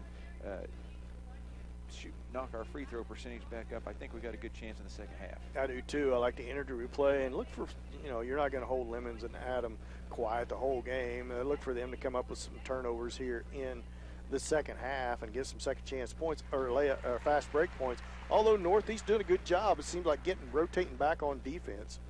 Yeah, you know, they didn't give us a lot of easy layups. They were making us shoot jump shots. They went to that 1-3-1 zone that was effective for Columbus and, you know, made us figure it out. And I think we did start to figure it out because we figured out that getting the ball to Chandler at the free throw line was a pretty good move for us.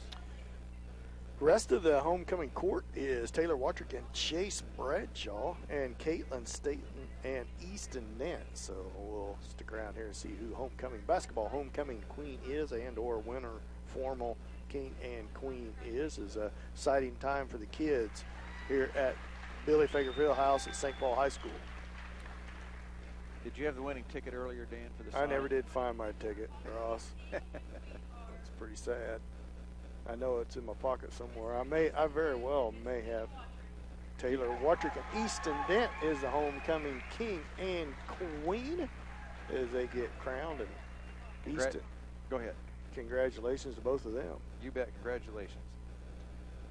As 25-28, 3-point lead for the Northeast Vikings. We'll be back with the keys to the second half after this next 2-minute timeout. You're St. Paul basketball on Hot 105.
Welcome back to Billy Fager Fieldhouse here in St. Paul, Kansas. The team shooting 40% from the field. Looking down the scoring and looking more into the stat sheet. Chandler Bradshaw, 7 for 11. That's probably my number. I can't find my ticket they're calling right now. 7 for 11, shooting 63% from the field is Chandler, so we hope he doesn't cool off. No, he's doing a good job. You know, Dan, if there was a time in the season when if Adam and Caleb Lemons were scoreless in the half, our team would have been in big trouble. But, you know, as the seasons evolved, Chandler is, you know, really doing a good job offensively. And here we are, Adam and Caleb Lemons haven't scored in the first half. We're only down 3 points. And that's because, you know, the guys down low, Hayden Smith, Easton Dent, and Chandler are really picking up the pace and taking up the slack and doing a nice job of getting offensive rebounds, getting putbacks, and taking high-quality shots. Yeah, Chase Bradshaw 0 for 2 from the field, Lemons 0 for 4 from the field, and Albertini 0 for 3 from the field. So look for them to pick it up. Not that they haven't taken that many shots, but they haven't hit one yet. So we look for them to pick it up in the second half. Adam gets pretty hot around that free throw line, and Lemons down at that baseline. We'll be okay here in the second half. See if the Indian boys can feed off of that nice win against West Elk Tuesday night. This looks to be a pretty good matchup here, but I think St. Paul come out here in the second half and run off the heels of Bradshaw, drag on his coattails, and everybody else warm up a little bit and do a little better blocking out defensively against Northeast Arma. Yeah, I think we're in a good position, if you can be in a good position when you're behind, in that, you know, we've had such a bad first quarter that clawing our way back to only a 3-point deficit, you know, should give us some good momentum going into the locker room. We'll be back after this next 2-minute timeout. You're listening to St. Paul basketball on Hot 105.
Well, welcome back to Billy Fager Fieldhouse here at halftime of the boys' action. St. Paul trails Northeast 28-25, is trailed by as many as 10 in this game, but clawed their way back into this game in the second half.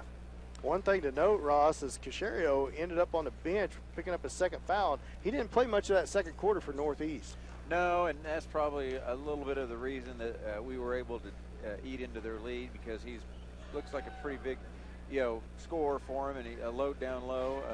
Now I thought number 20, Cole Davis, did a nice job of picking up the slack. He had a three-pointer from the outside and a couple of shots inside, and did a good job for him. It'll be interesting to see how Casario does coming out in the second half.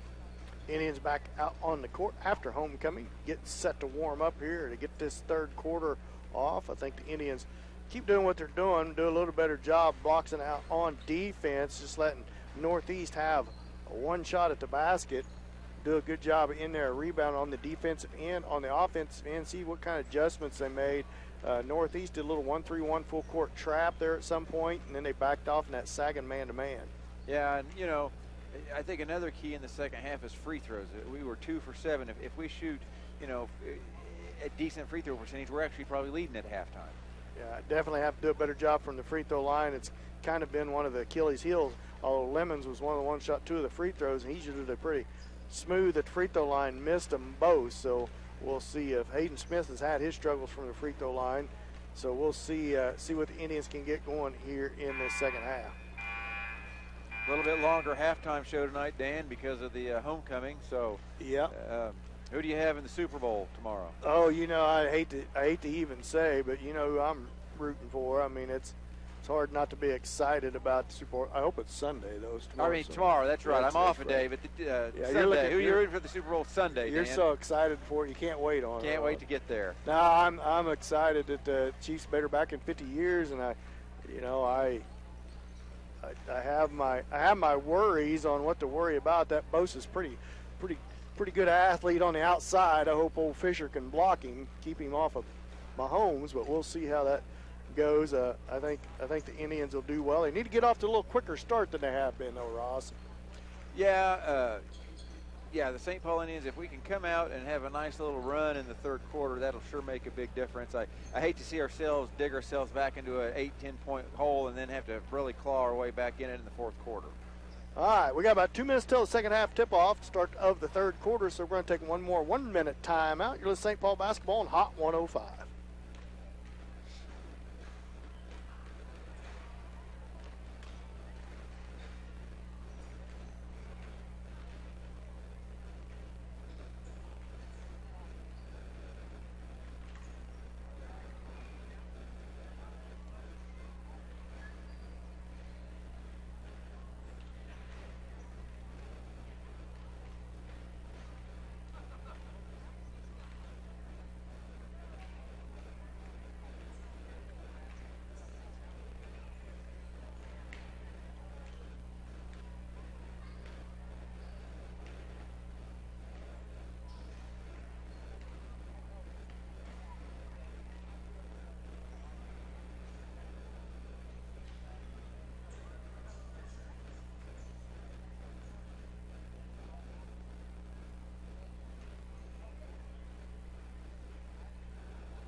Welcome back. 28-25, 3-point lead for the Vikings at Northeast as we get set to start the second half here at Billy Fager Fieldhouse. Looks like it's on the floor for the Indians.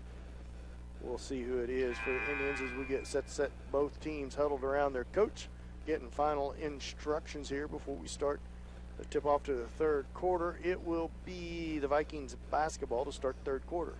It's like Indians are sending out the same 5 who started the game. Bradshaw, Albertini, Bradshaw, Lemons, and Dent. Chase and Chandler Bradshaw. Casario, Jerkovic, Dugan, McCauley, and Davis on the floor for Northeast. Jerkovic with the basketball, guarded by Albertini, right wing, over to McCauley. McCauley holds it, guarded by Lemons. Now double team comes back to Cachero, tries to dump it inside, tipped away, stolen by the Indians. Albertini with the basketball. Good start defensively for the Indians. Off to Lemons. Lemons up towards half court, kicks it over to Albertini. Albertini to the corner to Dent. Dent swings it all the way around. Now Albertini with it. Feed into Dent. Open. Shot up and is knocked out of his hands, but he's fouled. I knew something had to happen. I think that's Cachero's third foul, isn't it? Yeah, that's not a good start for Northeast. And I'm not sure if he got him on the hand or not, Dan. It looked like to me like the ball maybe slipped out of Easton's hand going up, or maybe got grazed by Cachero, but he didn't get the call, and that's going to be his third foul. And that, Arma turnover on their offensive end to come down, and maybe their best player getting a foul right out of the gate for the third fouls. That's good for St. Paul. Dent makes the first free throw. Third on Cachero, first on Northeast. And we're making a free throw right out of the gate, too. Dent makes the first free throw as he settles in for a second. 7:22 left to go here into third. Northeast up by 2. And it's going to be a violation on the Indians. Boy, every violation seemed to be on the Indians tonight. Yeah. Full court pressure applied by the Indians, fed into McCauley. Indians going to try a little press. Off the left side, lobs it ahead to Atchison. Boy, Bradshaw ends up on the floor. Back to McCauley. Adam Albertini giving him fits up high. McCauley in, floater on the way, no good. Backside rebound, foul on the backside. I think that's Dent's third foul, so both big fellas both pick up a quick foul here. Start this third period. Not a very smart foul on Easton. His third, first of the second half on the Indians, and that brings Hayden Smith back in the game. No, but what little depth St. Paul has, it does tend to be in the front court. So Hayden comes in, and we actually gain a couple of inches in height. McCauley lobs it into Davis. Davis up and under, shot. Now there's a foul. Davis is going to go back-to-back fouls. And Coach Watrick don't like that call, as Davis is going to go line to shoot too.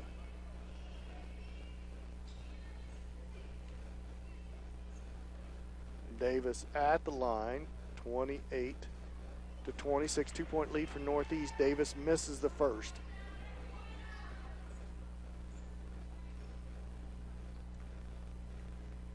Davis is second on its way and right through there. 3-point lead for Northeast, just like we started in the third quarter, 29-26. Albertini feeds it down to Lemons. He drives the baseline, feeds it to Smith. Smith fouled by Davis. A lot of fouls starting off. The last two fouls pretty iffy. I thought that looked like a pretty good block by Davis for the Vikings too, but Smith will go line to shoot two. Yeah, I think the first quarter we had one foul on both teams in the first quarter, and here we are about not even a minute, or barely over a minute in, and we've already had 4 team fouls. And Smith makes his first. 29-27, 2-point lead for the Vikings. Smith settles in for his second. It's on its way. Short, no good. Davis with the rebound for the Vikings. Feed ahead to McCauley. McCauley all the way to the rim. Layup good. Dugan just drives right past everyone. Nobody gets back for the Indians. And the score is wrong again. 31 to 4-point lead. And Lemons buries a three from way out deep.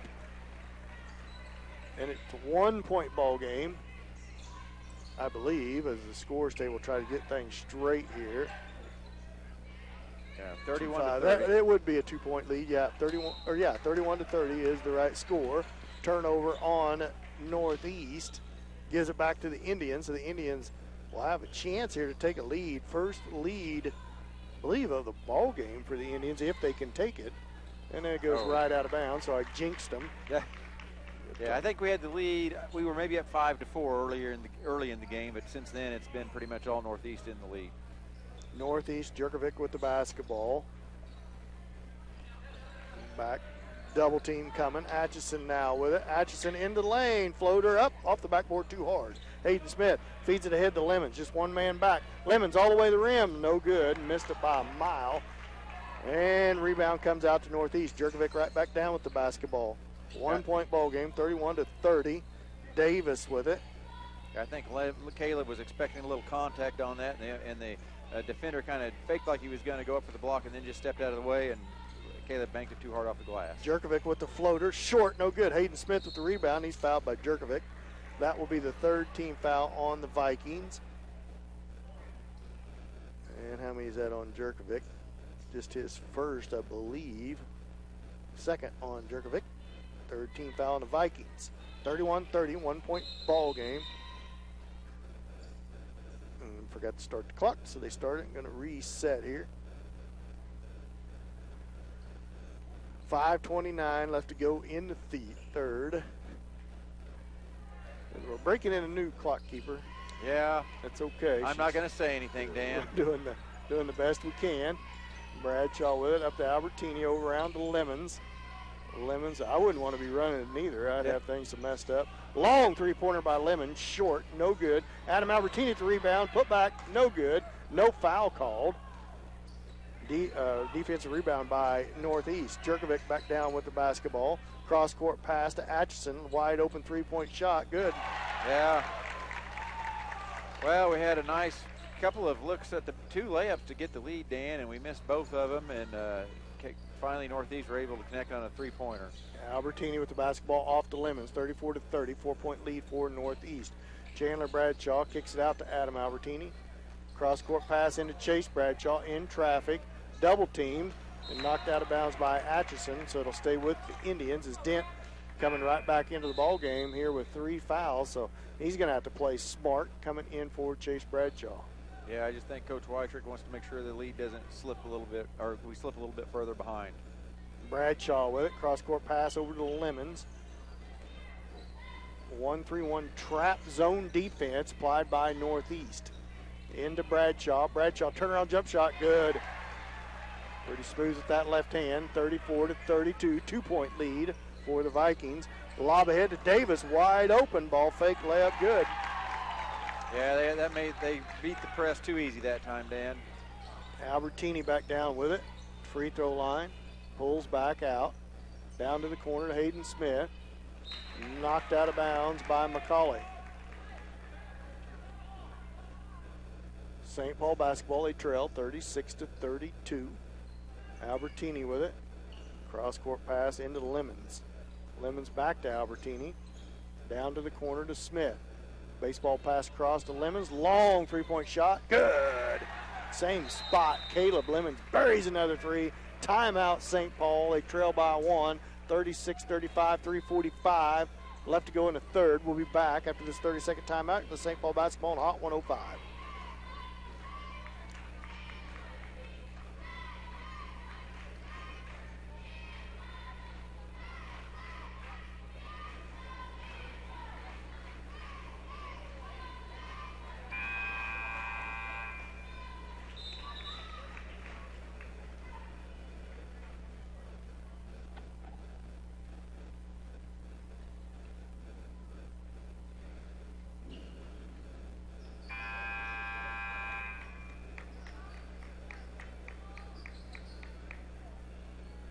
.45 left to go in the third period, 36-35. Vikings basketball. Indians stay in this press. Kind of surprised out of this timeout. Casario back into the game for the Vikings. Jerkovic with the basketball. Lemons picks him up. Not much of a press by the Indians. Just a little four-court token pressure. Jerkovic feeds it off to McCauley. Indians tried to jump in a trap, but Northeast able to dribble out of it. Jerkovic off to McCauley. Out to Jerkovic now, still by Albertini. Albertini, right-handed layup, good. St. Paul's got the first lead of the game, 37-36. Jerkovic right back down with it, in traffic, dribbles back up, top of the key. Boy, look like he double dribbled on that, yeah. Got away with it. Duggan with it, up to Davis. Davis puts the move on Dent, into the lane, shot up, no good. Rebound, Casario, put back good. Yeah, it looks like Northeast brought their Casario back in as well, wanting to make sure things don't get out of hand. Albertini with it, back to Lemons. It's extended trap defense by Northeast down to the corner to Smith. Back up to Albertini, into Bradshaw, back to Albertini. Cross-court pass to Lemons, wide open, another 3. Off the rim, no good. Chandler with the rebound, put back, no good, and knocked out of bounds by Dent, and it goes back to Northeast. Yeah, a couple of good looks by the Indians on that one. Chandler had a little putback. didn't fall for him, but it was nice to see us get an offensive rebound. Atchison in for McCauley. Jerkovic with the basketball. Hayden Smith going to pick him up. Up high, feeds it off to Davis. Now feed down low to Caserio. Spins against Bradshaw, no good, but he's fouled. He's going to go line to shoot 2. Third team foul on the Indians. Caserio at the line to shoot 2. 2:13 left to go in the third. The only Indian really in foul trouble right now was Easton Dent with 3. First free throw by Caserio on the way, and right through there and good. 2-point lead for Northeast, 39-37. Settles in for his second. It's on its way and good. Back up to a 3-point lead. Indians got up by 1, but now Northeast right back up by 3. Albertini down to the corner. Smith in, loses it. Johnny on the spot was Lemons. Pull up jump shot, no good. Sherrio with a rebound. Sherrio crosses over against Bradshaw, pushes the ball up the floor, loses it for a minute. Puts the move on into the lane, kicks it out Davis. 3-pointer on the way, good. Armas, they're continuing their hot shooting from the 3-point land, Dan. 43-37, that's going to be a foul on Atchison. 4th team foul. 1:41 left to go in the third. The Indians trail by 6 again. Claude so hard to get back in it. I'd like to see him dribble, especially when they're trying to catch us at half court. Dribble aggressively to the basket. Cross-court pass to Lemons. Drives the baseline. Floater on the way, short. Rebound Caserio. Feed ahead to Jerkovic, and they can't catch up with it. Goes out of bounds. Indians got lucky on that one. They really had 2 men ahead of all of the defense getting back, and luckily the ball passed just a little too long for Arma to catch up with. The Lemons with the basketball. Indians trail by 6. 1:24 left to go in the third period. Off to Smith. Smith into Dent. Dent with a ball fake into the lane. Shot up, no good. Caserio with the rebound. You can see why they want Caserio in there. He's grabbed about every rebound the last 3 times down the court. Caserio feeds it off to Atchison. 1:03 left to go in the third. Davis with the basketball. Back to Jerkovic. Albertini on him. Davis with it down to baseline. Up top to Atchison. Atchison to Jerkovic. Jerkovic pull up jump shot. Good. I think Arma's made maybe 3 in a row, Dan, and popped that lead back up to 8. 8-point lead for Northeast. 37 seconds left to go in the third. Albertini feeds it to Dent. Good feed, layup, good. Back to 6. Good ball movement, good penetration by Albertini. Good dish off to Dent. 24 seconds left to go in the third. 45-39. Jerkovic with the basketball. Albertini pokes it away for a second. Up to Davis. And that's going to be a foul. Oh, wait, offensive foul on who? Jerkovic? I think they're going to call that on 11, a moving screen on that, or a Moving hold. screen on Jerkovic. Third foul on him. 15 foul. 15 foul on Northeast. Be nice to see St. Paul get a good shot here to end the corner. Oh, just a second on Jerkovic. I thought that was a third. Albertini pull up jump shot, no good. Rebound to Caserio. 4 seconds, 3 seconds. Feed ahead to Atchison. Layup no good. Lemon fouls him with 0.8 of a second left. And he's going to go line to shoot 2. That's twice in the last probably 3 minutes that Arma has beat us down court. One time they threw it away, but yeah, you don't like to see teams get rebounds and able to beat you down court. Yeah, you probably should have run a little more time off the clock before he took the shot. He misses the first. 6-point lead for Northeast, 45-39. Atchison at the line to shoot his second. It's long, no good. Albertini with the rebound. That's the end of the third quarter. Indians trail by 6, 45-39. We'll be back after this 1-minute timeout with St. Paul basketball on Hot 105.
Well, welcome back to Billy Fager Fieldhouse. St. Paul got outscored 17-14 in that period, so back to a 6-point lead for Northeast. So the Indians got some uphill climbing to do here in the fourth quarter, Ross. Yeah, give Arma a little credit. We really fought hard through the middle part of that quarter and actually had the lead by 1 point. And Arma kind of took the shot from us and actually, responded well and ended up with a 6-point lead at the end of the quarter. Long three-pointer by Albertini. Good. Right through there. 45-42, 3-point lead for Northeast. Jerkovic with the basketball. Man-to-man defense applied by the Indians. Almost threw it away. Atchison with the basketball. Feeds it out to Dogan. Back to Jerkovic at the baseline. Out to Davis. Davis puts the move on Dent. Spins in the lane. Gets poked away. Picks it back up at the elbow. Kicks down to the corner. Atchison with it. Lemons picks him up. Back to Jerkovic. 3-point shot. Good. Dan, I think they've made about 3 of those in a row. We didn't really have a hand in his face, but Jerkovic with the answer to Albertini's 3, and it's back up to a 6-point lead. Lemons 3-point shot on the way off. No good off the back iron. Chases down his own rebound. Gets pushed to the floor. And who's that going to be off of? they're going to say it's Arma's ball, which I think it did end up going off Adam's shoulder. Off of the Indians, it goes back to Northeast. 48-42, 6-point lead for Northeast. 7 minutes to go in the game. Jerkovic with the basketball against Albertini. Over to Davis at right wing. Lob inside to Casario. Goes to the baseline, loses it. That wasn't knocked out by Bradshaw, was it? Well, both refs were right there looking at it, Dan. It did, from our angle up here, it didn't look like like Bradshaw hit it, but both refs were right there and had 2 different angles, and they stayed with the call. Jerkovic with the basketball. Albertini picks him up. Feeds it up top to Atchison. 6:31 left to go in the game. 48-42, 6-point lead for Arma. Dugan with the basketball. Now Albertini chases it down, and it's going to be poked out of bounds by Adam Albertini. Good hustle by Adam. Yeah. 14 fouls on the Indians, 5 on Northeast. I think if Arma, I'm content to run time off the clock, Dan. 6-point lead. Atchison to Davis. Indians are going to have some defensive stops here. Dugan with it. Boy, looked like he walked off to Davis. Smith picks him up. He pushed off again with the forearm into Casario. Spins into the lane. Tough shot up. No good. Lemons with the rebound. Lemons brings the ball back down. Kicks it to Adam. Albertini into the lane. Into Dent. Shot. No good. Thought it was going to go. Rolls off, and he's going to go line and shoot 2. Yeah, I'd like to see him work that ball inside on that 1-3-1 zone. They only got 1 guy down low, and if you get 2 guys, 1 on each block, it's hard for him to cover both of them. And we penetrated and tished it off to Easton on the backside, and Easton almost got the chance for the 3-point play. First shot on the way, good by Dent. 5-point ball game, 48-43, 5-point lead. Dent settles in for his second. It's on its way. Crawls over the rim and in. It's good. 4-point ball game, 48-44, 5:47 left to go in the game. Nice. Jerkovic with the basketball for Northeast. Picks up his dribble, swatted in the air, but Dugan brings it down. Now Davis with it. Cross-court pass. Back up top to Davis. Davis lobs it inside to Casario. Feeds to Davis. Davis spins in the lane. 3 seconds in the lane on Northeast. Turnover. Gives it back to the Indians. Yeah, I'd like to see the Indians have a nice possession here, work the offense, and just, whether it's inside or out, just take a nice wide open shot. Lemons feeds it over to Albertini. Albertini back to Lemons. Wide open 3-point shot. Long, no good. Casario brings the rebound down. Yeah, Casario's doing a good job of rebounding on the defensive end. 48-44, 4-point lead for Northeast. Dugan with the basketball. Off to Davis. Somehow Casario comes out of there with it. Swatted away from him, and he converts. 50-44. Albertini back down with it. Lemons drives the baseline all the way in, and he's fouled. He's going to go line and shoot 2. That might be the number 4 on Casario. I'm not sure if it was on him or Davis. It was on Casario. his fourth. 17th foul on Northeast. That's going to send Lemons in line to shoot 2. Northeast fans voicing their displeasure with that call down. They've voiced their displeasure down there with about everything so far, and they've led the whole game. So I don't know what makes them happy, but 50-45, 5-point lead as Lemons makes the first free throw. Chase Bradshaw back into the game.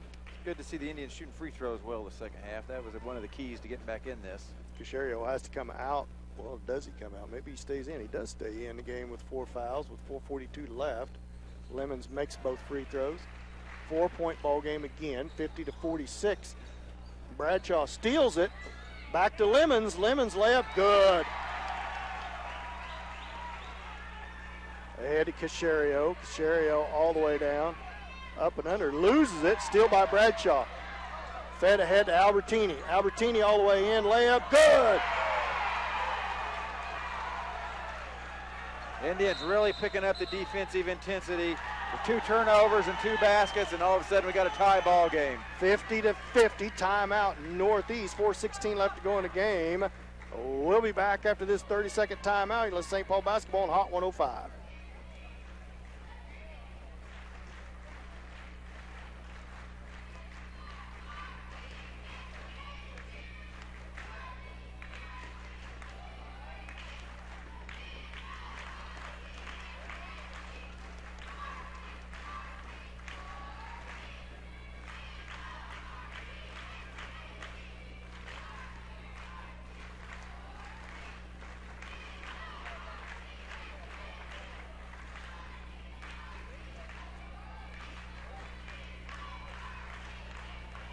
Welcome back. Tied up 50-50. Good little run put together by the St. Paul Indian boys there, Ross. Yeah, all of a sudden the press started, got a turnover that last time, and even the time before they broke the press, but they rushed down the court and ended up losing it to Bradshaw, to Chandler, and it'll be interesting to see if the Indians can keep up the defensive intensity and maybe get a lead after this possession. See if the Indians back off a little bit off the press here. Fighting so hard to get back. Tied it at 50, and they do. As Jerkovic with the basketball as they back into their half-court offense. See if the Indians can keep the run going. Expended a lot of energy getting back into this game. Davis with it. Northeast being very patient with the basketball. Off to Jerkovic. Jerkovic up. Back to Jerkovic. Cross-court pass. Over to Davis. Davis to his right, out to McCauley. Boy, that's a carry. Got away with it. Yeah. Lemons on him, and it's going to be a foul on Lemons. 15 foul on the Indians. See, that's second on Caleb. Tried to poke it away from Molly. McCauley got too much body. I don't mind the foul. We're keeping up the defensive pressure on Northeast, who's a little bit rattled right now. So Caleb had fouls to burn. Not a bad foul. Jerkovic feeds it out to Duncan. Back up to Davis. Bounce pass into Casario. Back out to McCauley. Back to Davis. Dents on him. 3-point shot wide open for the right wing. Off. No good. Casario. Boy, that's got to be over the back. Oh, he's going to count it too. 10 minutes after the foul. Should have been on the floor. And they're going to count it and one. Yeah, it looked like Bradshaw had position on him, and Casario went up, and they were battling for the rebound, but Bradshaw didn't get the call, but when Bradshaw ended up on the ground, Casario had just a wide open spot to the basket. We tried to come in and strip it from the backside, but ended up just causing the foul instead. Casario at the line to shoot the and one, 52-50. 2-point lead for Northeast. Makes it 3-point lead for Northeast. 3:24 left to go in the game. Albertini with the basketball. Out to Lemons. Lemons out to Chase Bradshaw. Cross-court pass over to Adam. To the corner, Dent. Back up top to Adam. There's the contact. No foul called. Into Dent. Shot up. No good. Casario with the rebound. Yeah, Casario right back down with it. I like going at Casario. He's got 4 fouls, but he played pretty good defense on that without fouling Easton on the layup. Dungan with the basketball, feeds it out to Davis. Off to Jerkovic, and Albertini hustling his tail end off, out of bounds off the Indians. 2:45 left to go in the game. 53-50, 3-point lead for the Vikings in Northeast. The Indians keep clawing their way to get close in this game, even tied up, took the lead once, but then Northeast comes right back. They always have an answer, it seems like, Dan. Vikings basketball. Got to be close to a 5 count. Finally get it in. Smith ends up on the ground all the way in. Casherio down underneath. Layup, good. 5-point lead for the Vikings. 2:33 left to go in the game. 16 fouls on the Indians, 7 on the Vikings. Albertini down to the corner to Dent. Off to Albertini to Hayden Smith. Layup too hard, no good. Bradshaw fights for it. Albertini saves it before it goes out of bounds. Baseline jumper on the way. Can't get it to go.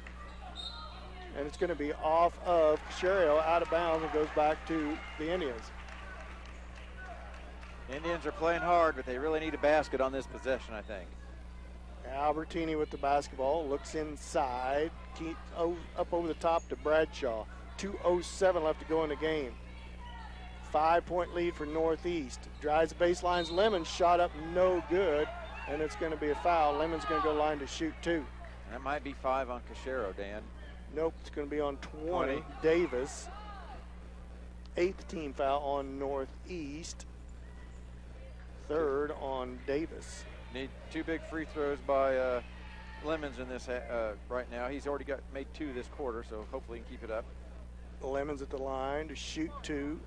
First one's right up and through there. Lemons settles in for his second. 55-51, 4-point game. Make it 3 as the second one rattles in. Timeout, Coach Watrick. Full timeout, so we'll take a 1-minute timeout. You're listening to St. Paul basketball on Hot 105.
(55-52). Indian boys trail by 3. 2 minutes left to go in this game.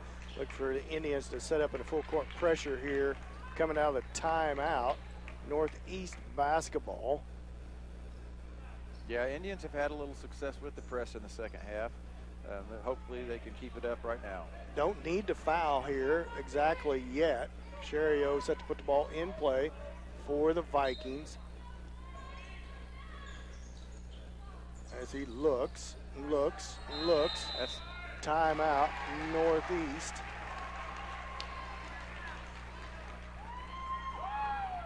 Timeout, Vikings. It'll be a 30-second timeout as it was getting close to a 5 count. We'll go ahead and stay here. 55-52, 3-point lead for the Vikings. Good ball denial by the Indians. Got it close to a 5 count. And Vikings coach calls a timeout so he can set something up against this full court pressure. Yeah, we didn't get the steal and we didn't get the 5 count, but we made them burn a timeout, which could come into play later in the game if we're able to tie it. You know, they might be in a spot where they got a guy trapped in the corner and they might not have that timeout.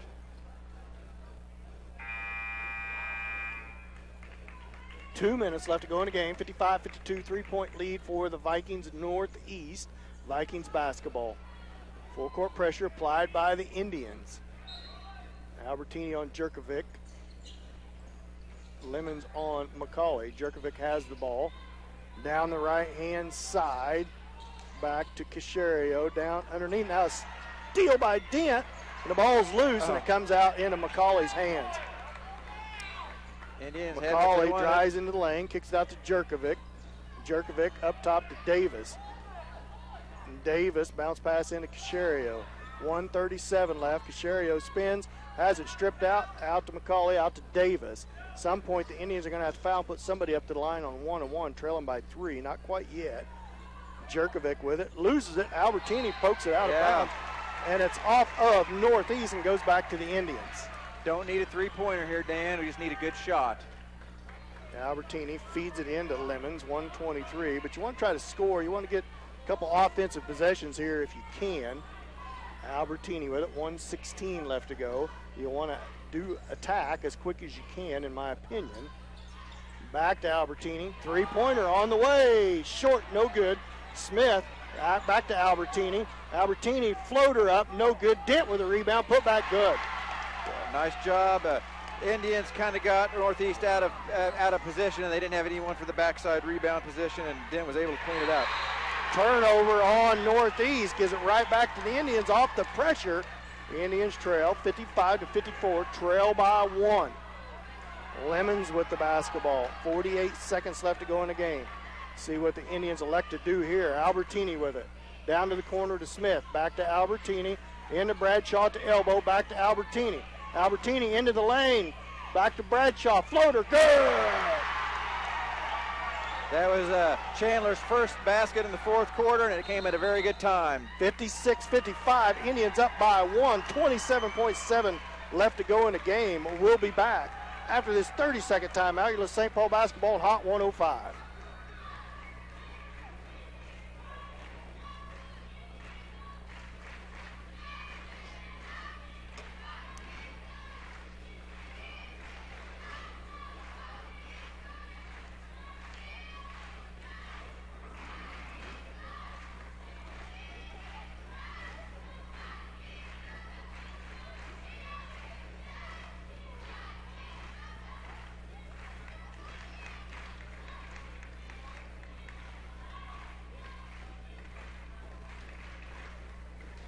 Welcome back to Billy Fager Fieldhouse. We got a good one here. Indians lead by 1, 56-55. 27 seconds left to go in this game.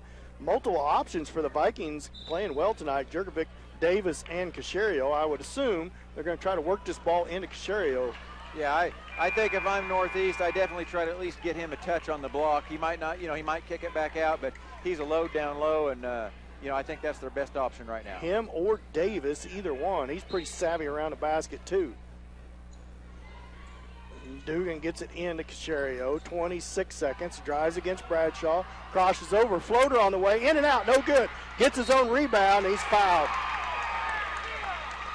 Well, He's going to go line and shoot 2 with 20 seconds left to go in the game. Yeah, a lot of time left. Indians had his chance. Casario missed the shot, but he gets his own rebound. Yeah, he just got underneath the basket, and the ball fell right back down to him, but I think they did the smart thing by fouling him and at least make him make some free throws. He gets the first one to go, ties the game at 56. Settles in at the line, almost short on that free throw. Let's see what Casario can do here. Second one on the way, no good. Bradshaw with the rebound, has it stripped out. Albertini with it.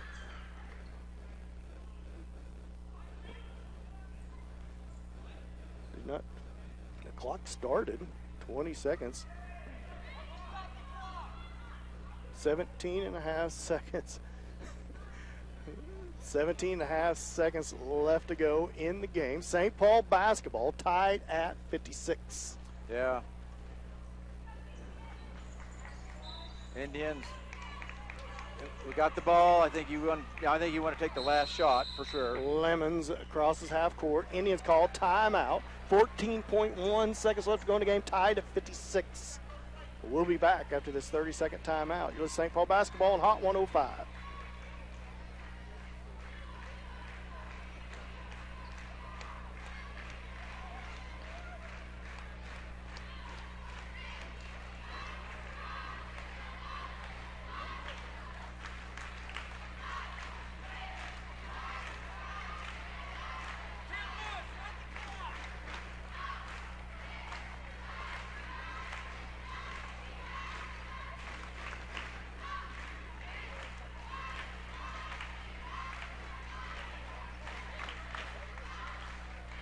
Welcome back. 56-56. Score is tied.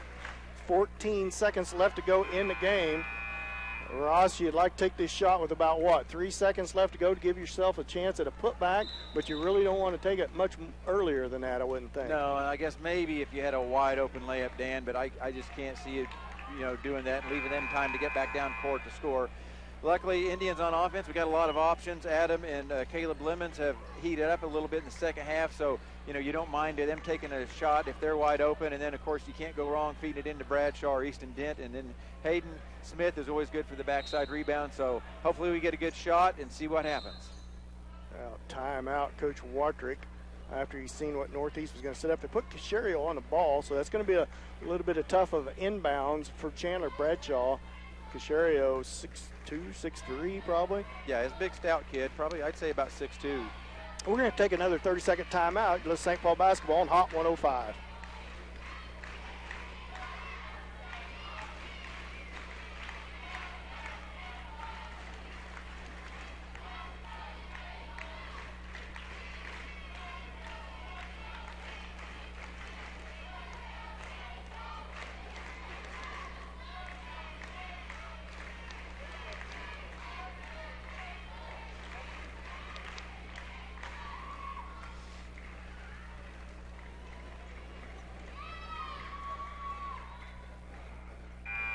Welcome back to Billy Fager Fieldhouse, all knotted up at 56 here. It's been a good one between the Vikings of Northeast and the Indians of St. Paul. St. Paul basketball at the half-court sideline. Yeah, both teams have just kind of been slugging back and forth. St. Paul fought and took the lead early in the third quarter, and then Arma went on a nice run and popped the lead back up to 6 points at the end of the quarter. St. Paul kind of clawed back in, and Arma went back up about 5 or 6, and the Indians are now got it tied. They've done a good job. Albertini with the basketball, 12 seconds. Kicks it off to Smith, gives it to Lemons, 8 seconds left. Screen set, Lemons into the lane, floater on the way. No call. And holy cow, he got murdered. So we're headed to overtime. Caleb Lemons got hammered to the ground by Davis. I have no idea how that's not a foul. And they just let it go and swallowed the whistle. And we're headed to overtime. Yeah, I think they swallowed their whistle on that. And obviously you don't want maybe a game to be decided on a call that was borderline, but that one definitely looked like, Dan, it was maybe a little past borderline. That was way past borderline, in my opinion, as Davis had him by the arm. Lemons got slammed to the ground as he was trying to put the shot up. No whistle. I couldn't hear anything. I thought maybe they did blow a whistle. Jerkovic ended up with the ball and dribbled towards half court, and the clock ran out, so we're headed to overtime, tied at 56. It's been a good ball game. The Indians fought hard to get back in this game. Now we got to play an extra quarter, Ross. Yeah, and overtime, when you're St. Paul, although Arma's kind of in the same situation, neither team looks like has a lot of depth and has been doing a lot of subbing. So it'd be interesting to see how conditioning starts to come into play in that overtime period. What I don't like about them not making that call is I get it, but towards the end of the game, Casherio drove in. He got the whistle call to tie the game, had 2 shots at free throw, and I don't know what difference it makes, how much time's left on the clock. A foul's a foul, whirled around. So we'll re-jump center, and we'll put 4 minutes on the clock, and we'll play an extra quarter. Yep. Tied at 56. Foul trouble for, Casherio with 4. Dent still just has 3, doesn't he, Ross? Yeah, I believe. Dent has the most fouls with 3, so we can be aggressive on defense and be aggressive rebounding. Casherio set the jump center. It's controlled by the Vikings of Northeast, fed ahead to Davis. Dent picks him up. 4 minutes on the clock, tied at 56. Casherio with it. Drives the baseline, up and under, no good on the shot. Gets his own rebound somehow. Feeds it out to McCauley. Boy, he's savvy around the rim. How he got his own rebound when he's pinned underneath the basket, I have no idea. Yeah, that ball just kind of finds him sometimes. Jerkovic with the basketball. Guarded out here by Albertini. Back up top to McCauley. McCauley off to Jerkovic. Jerkovic to his left, in the lane, feeds it to Casherio, and he's fouled. He's going to go line to shoot 2. Casherio ended up on the floor. I wonder how that was a foul.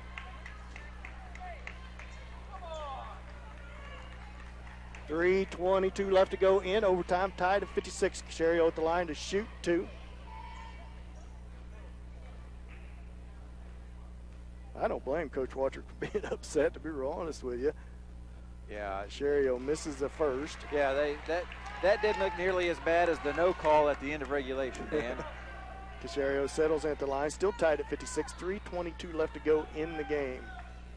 Second free throw on its way. Short, no good. Dent with a rebound. Cashario misses them both. Yeah, that's 3 misses in a row for him. Albertini with the basketball down to the corner to Smith. Kicked out of bounds by Cashario. 3:14 left to go in the game, tied at 56. Adam Albertini set to put the ball in play under their own basket.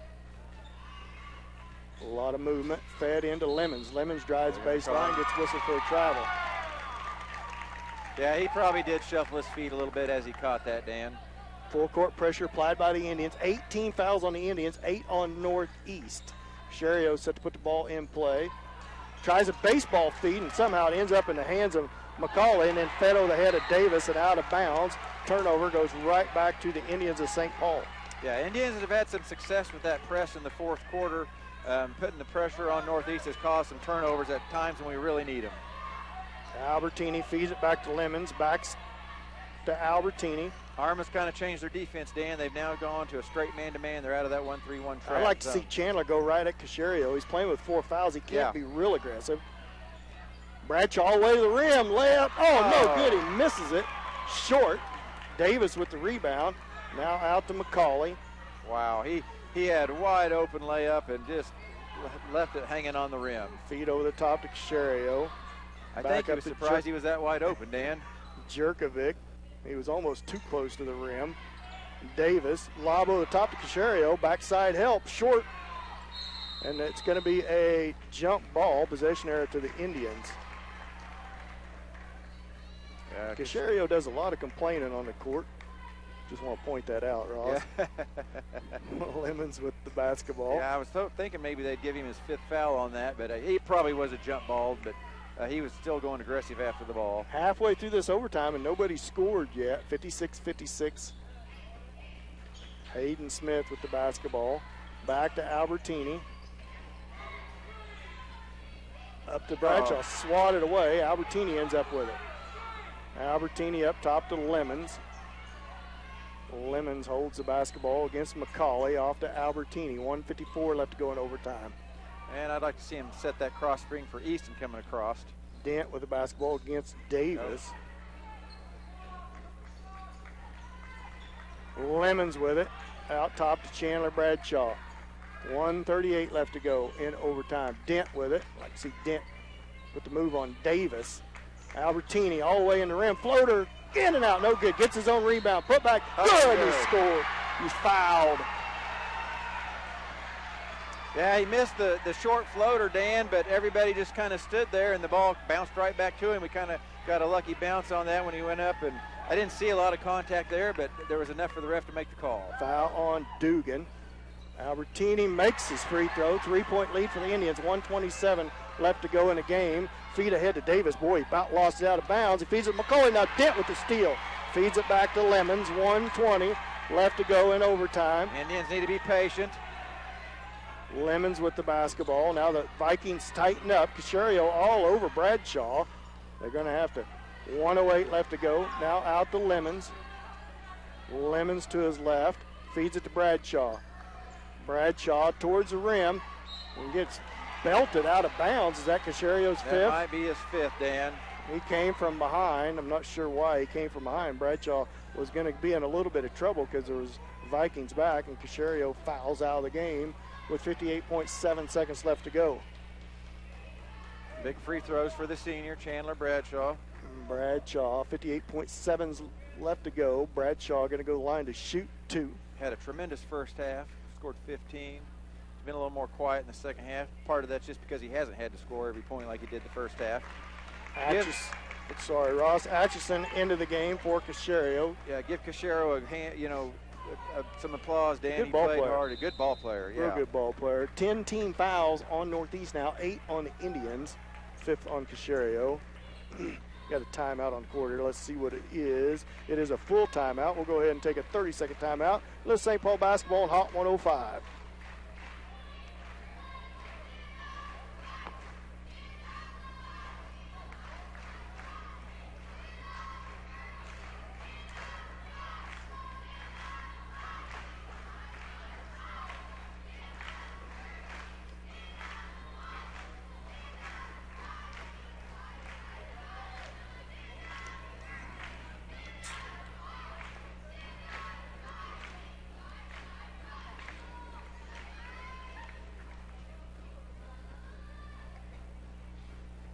Welcome back. St. Paul leading at the right time, 59-56. Been a fun ball game to watch, Ross. Well, it's a lot more fun now that we got the lead in the overtime, Dan. But It's been a competitive ball game, very two even matched teams. Northeast red hot in that first half, and they've shot pretty decent here in the second half. Yeah. They've led by as many as 6 to start this fourth quarter, but the Indians fighting hard to get back.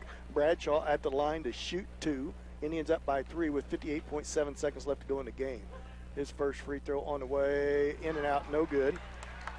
Indians have been shooting free throws really good. They hadn't missed one in the fourth quarter till that one. Bradshaw's first one rims out. Second one on its way, short, no good. Smith tips it to Jerkovic. 3-point lead for the Indians, 59-56. Jerkovic against Lemons, kicks it up top to Duncan. Duncan lob over the top to Davis. Shot up, good. 1-point lead for the Indians. Timeout Northeast. 44 seconds left to go in the game. 1-point lead for the Indians, 59-58. We'll be back after this 30-second timeout. Let's St. Paul basketball on Hot 105. Wait a minute. Hold on.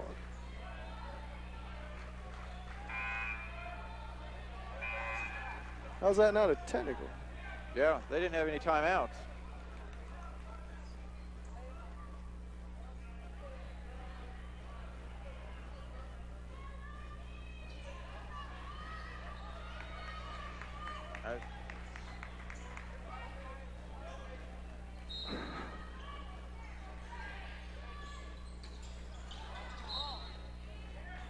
Welcome back. I don't know what happened there.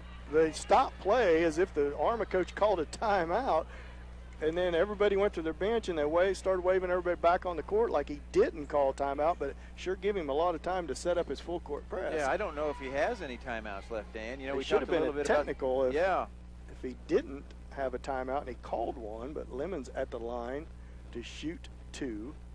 Caleb's 4 for 4 this quarter, or was 4 for 4 in the fourth quarter on free throws. Indians in the double bonus. They lead by 1, 59-58, 42 seconds left to go in the game. Lemons' first one on its way. And Ross with the kiss of death. Yeah. Have to point out he was 4 for 4 until that free throw, and he misses it. I'm going to punch you, Ross. Yeah. Well, that's 3 in a row we've missed, Dan. We're missing them at the wrong time.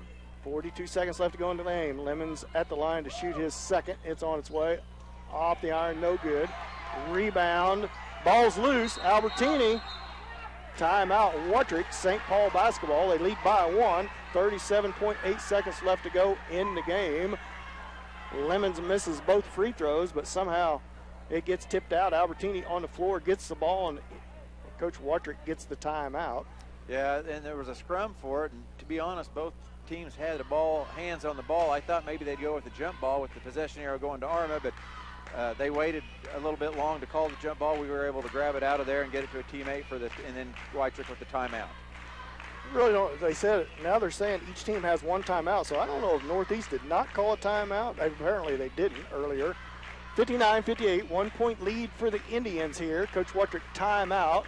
About 30 seconds left in the game, something like that. Yeah, about 34.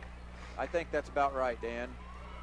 So look for a wild finish here, as Northeast probably going to foul the Indians. If they can get it in on the inbounds, they'll deny the inbounds, but the Indians are going to have to straighten up their free throw shooting if they want to get out of here with a W in overtime. Yeah, Indians were in the fourth quarter and overtime were 7 for 7 and shooting good, and then all of a sudden the wheels came off the wagon. Of course, same way with Northeast. Casario missed his last 3-2 when he was on the court, so yeah, maybe a little fatigue, legs. I mean, obviously Lemons and Albertini's got to be wore clear out. Yeah, we talked a little bit about lack of depth means kids are tired and they lose their legs, and that's why you'll start seeing those free throws fall short. Bradshaw feeds it into the backcourt to Albertini, and he's fouled quickly. 35.3 seconds left to go. 2 foul shots for Albertini. Double bonus, 59-58. 1 point lead for the Indian boys. Albertini at the line. First one on its way. Gets it, deadened it off the back of the rim and gets it to go. It wasn't pretty, but Dan, the way we're shooting in the last 4 free throws, we'll take that one. Oh my, that looked like it was going off the iron for short, and it deadened off. Second one on its way, in and out, no good. Tipped around, Jerkovic with the rebound. Got numbers, Jerkovic all the way down. 2 point lead for the Indians, 60-58. 3-point shot by McCauley, good. Right through there. 61-60. Northeast by 1. 19 seconds left to go in the game. Lemons up, no good, but he's fouled. He'll go to the line to shoot 2. Yeah, I mean, he was definitely fouled on that one, Dan. I don't think there was any way they weren't going to call a foul after what happened at the end of regulation. Lemons at the line to shoot 2. Indians trail by 1, 61-60. Good shot by Atchison to put that 3 in from the baseline. He's left wide open. Yeah, I'd hate to see what I'll be interested to see what Arma's three-point shooting is percentage, because they've made a lot of three-pointers and not missed very many. Lemons ties it at 61. 15.9 seconds left to go in the game. Plenty of time for Northeast. See what the Indians do here. Lemons' second free throw on its way. Off the back iron, no good. Lemons gets his own rebound. Put back, no good. Hayden Smith with the rebound. Put back, no good, and he's fouled. There's Hayden Smith. You know, he gave us that spark early in the game by coming and getting a couple of offensive rebounds and putbacks, and there he is again doing what Hayden does. 12 seconds left to go in the game. Plenty of time for Northeast. This is where they really missed Cachero, because he was really cleaning up those defensive rebounds. Smith's first free throw off the iron, no good. 61-61, 12.1 left to go in the game. It's been a wild one. Smith at the line to shoot his second. It's on its way and in there. 1 point lead for the Indians. Timeout. Vikings and Northeast. Indians lead by 1, 62-61. We'll be back after this 30-second timeout. Let's St. Paul basketball on Hot 105.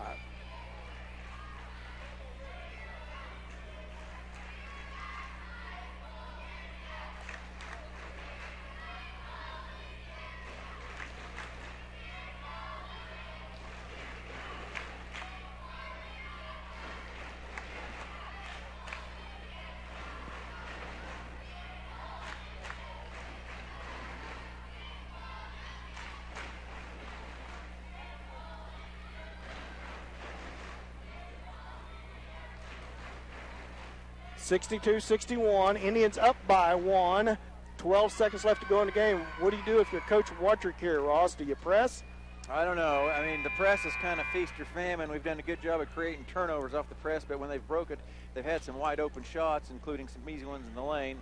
I maybe put some token pressure on them so they don't get the ball up the court real easy and set up the shot they want, but I'm not sure if I go all out on the press. It looks like they're going to press, so we'll see with 12.1. 18 fouls on the Indian. You don't want to foul. To be the front end, it'll still be the 1-and-1. See if Northeast sends somebody deep or if they just back off this after the inbound. Fed into the corner to Atchison.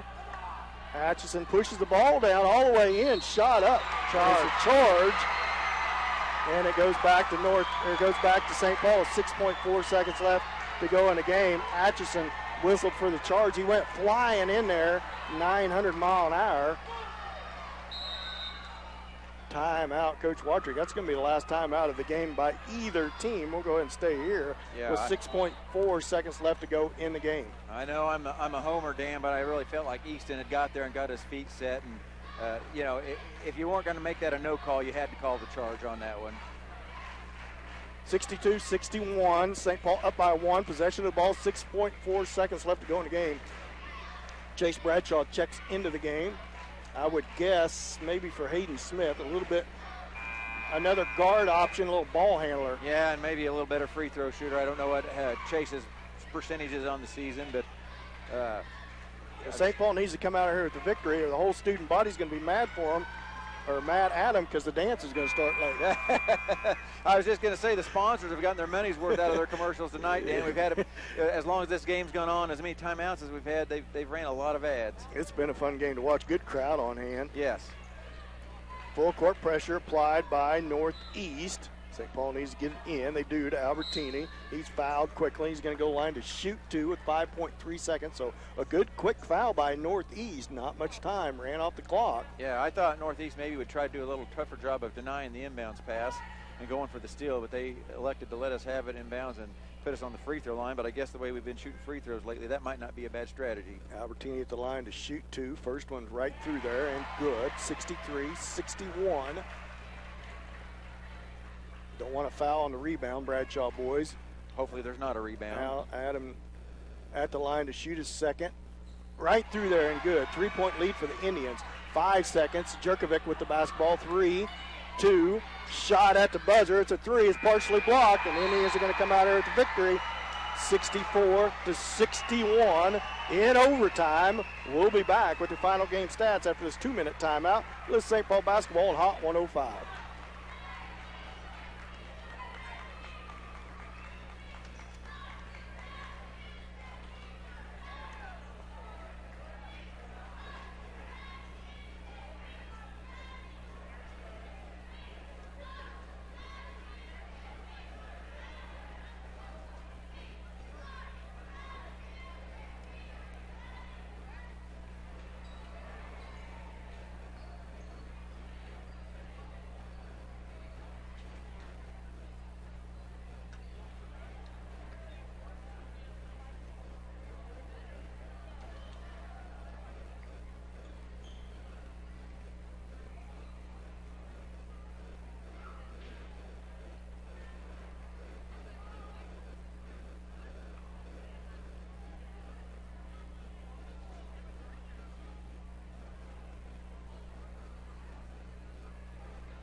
Anytime.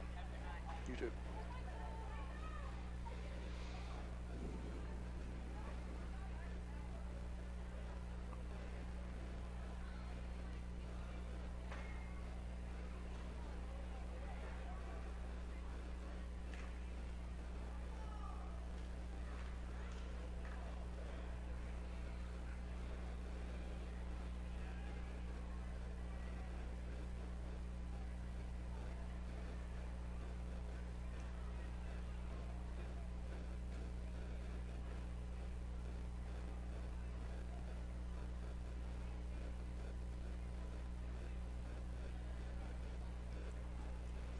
Oh, welcome back to Billy Fager Fieldhouse, where the Indian boys win 64-61 in overtime, and a good ball game here tonight, Ross. Yeah, you know, it was definitely exciting from start to finish. Both teams kind of went back and forth. Armo would get ahead. You know, they had lead as big as 10 points. At some points, the Indians would fight back every time, and just when you think, well, they were going to take control, Armo would go on another run, and it was just back and forth. Neither team gave up. Each team responded well to the other team's best shot, but in the end, the Indians had a little more firepower. I think it hurt Armo when Cachero fouled out in the overtime. That kind of left them vulnerable on the boards and on the inside shots, and Indians were able to take advantage of it. And they made just enough free throws to eke that one out at the end. Yeah, Indians missed 14 free throws on the night, so that's really the difference in this game. Pretty good. Everything else, you really can't complain about. Shooting percentage could be a little bit better. Indians only shot 38% from the field, but that's not. It's not the worst I've ever seen. 36% from two-point land. The good part is they shot 50% outside the arc, 4 for 8. Yeah, you know, they seem to make the shots when they needed them to, though, Dan. And, you know, we talked a little bit about the free throw percentage in the first half when they shot 28%. And even though they didn't shoot very good at the very end of overtime, they were 7 for 7 in the fourth quarter, you know, when they needed them to close that gap and end up tying the game up. So it was some time. Maybe it wasn't the best shooting in the world, but it was definitely timely shooting. You want to go down scoring for us, Ross? My stats didn't load up very good, Dan, so you Okay. might have to go up on that. Lemons ended up with 13 on the night. Smith with 6. Albertini with 13. Both of them was held scoreless in the first half, so all that came in the second half. So good comeback, just like we thought by them. Dent ended up with also 13 on the night, and Bradshaw with 19. Indians shot 22 for 57, 38% for the night. Only ended up with 8 turnovers a night, but shot 53% from the free throw line, 16 for 30. So that's one improvement that I'm sure Coach Watcher could want to make. Well, if they shoot a little bit better than that, the game maybe doesn't get nearly as nerve-wracking for everybody. Give Caleb Lemons and Adam Albertini credit. They were held scoreless in the first half, and we talked a little bit for us to have a chance to, win this game. We needed them to be a little more productive offensively, and they both combined for 26 points in the second half. That was a big difference, because it was nice. Chandler Bradshaw carried the team on his back the first half, and I think Arma did a lot better job of maybe making sure he didn't take advantage of it. And part of that's they went to that 1-3-1 zone, and they weren't going to let him get that ball in the high post like he was getting it in the first half. But we made some adjustments, and other people picked up the slack. And, if you look at the scoring sheet, it was very balanced for the Indians. Very balanced. Good ball game put together by the Indians. 2 nice victories by the Lady Indians and the boys. Back-to-back close game victories over West Elk and now Northeast. Next ball game for the Indians. Everybody want to join us February the 6th. That's next Thursday night. No game Tuesday night, a game Thursday night. And then the next week we're back to Tuesday and Thursday. Next February the 6th is at Frontenac, 6 p.m. So there ought to be a couple good ball games. And then February 11th, high school basketball at St. Paul versus Jayhawk Lynn. February 14th at Altoona Midway. So next week just one game. The week after that back to Tuesday, Friday. I want to thank Ross for helping me out here tonight while Mike's gone out working again, and Cody back in the studio for keeping us on the air. You've been listening to St. Paul Indian Basketball on Hot 105. Thanks, man.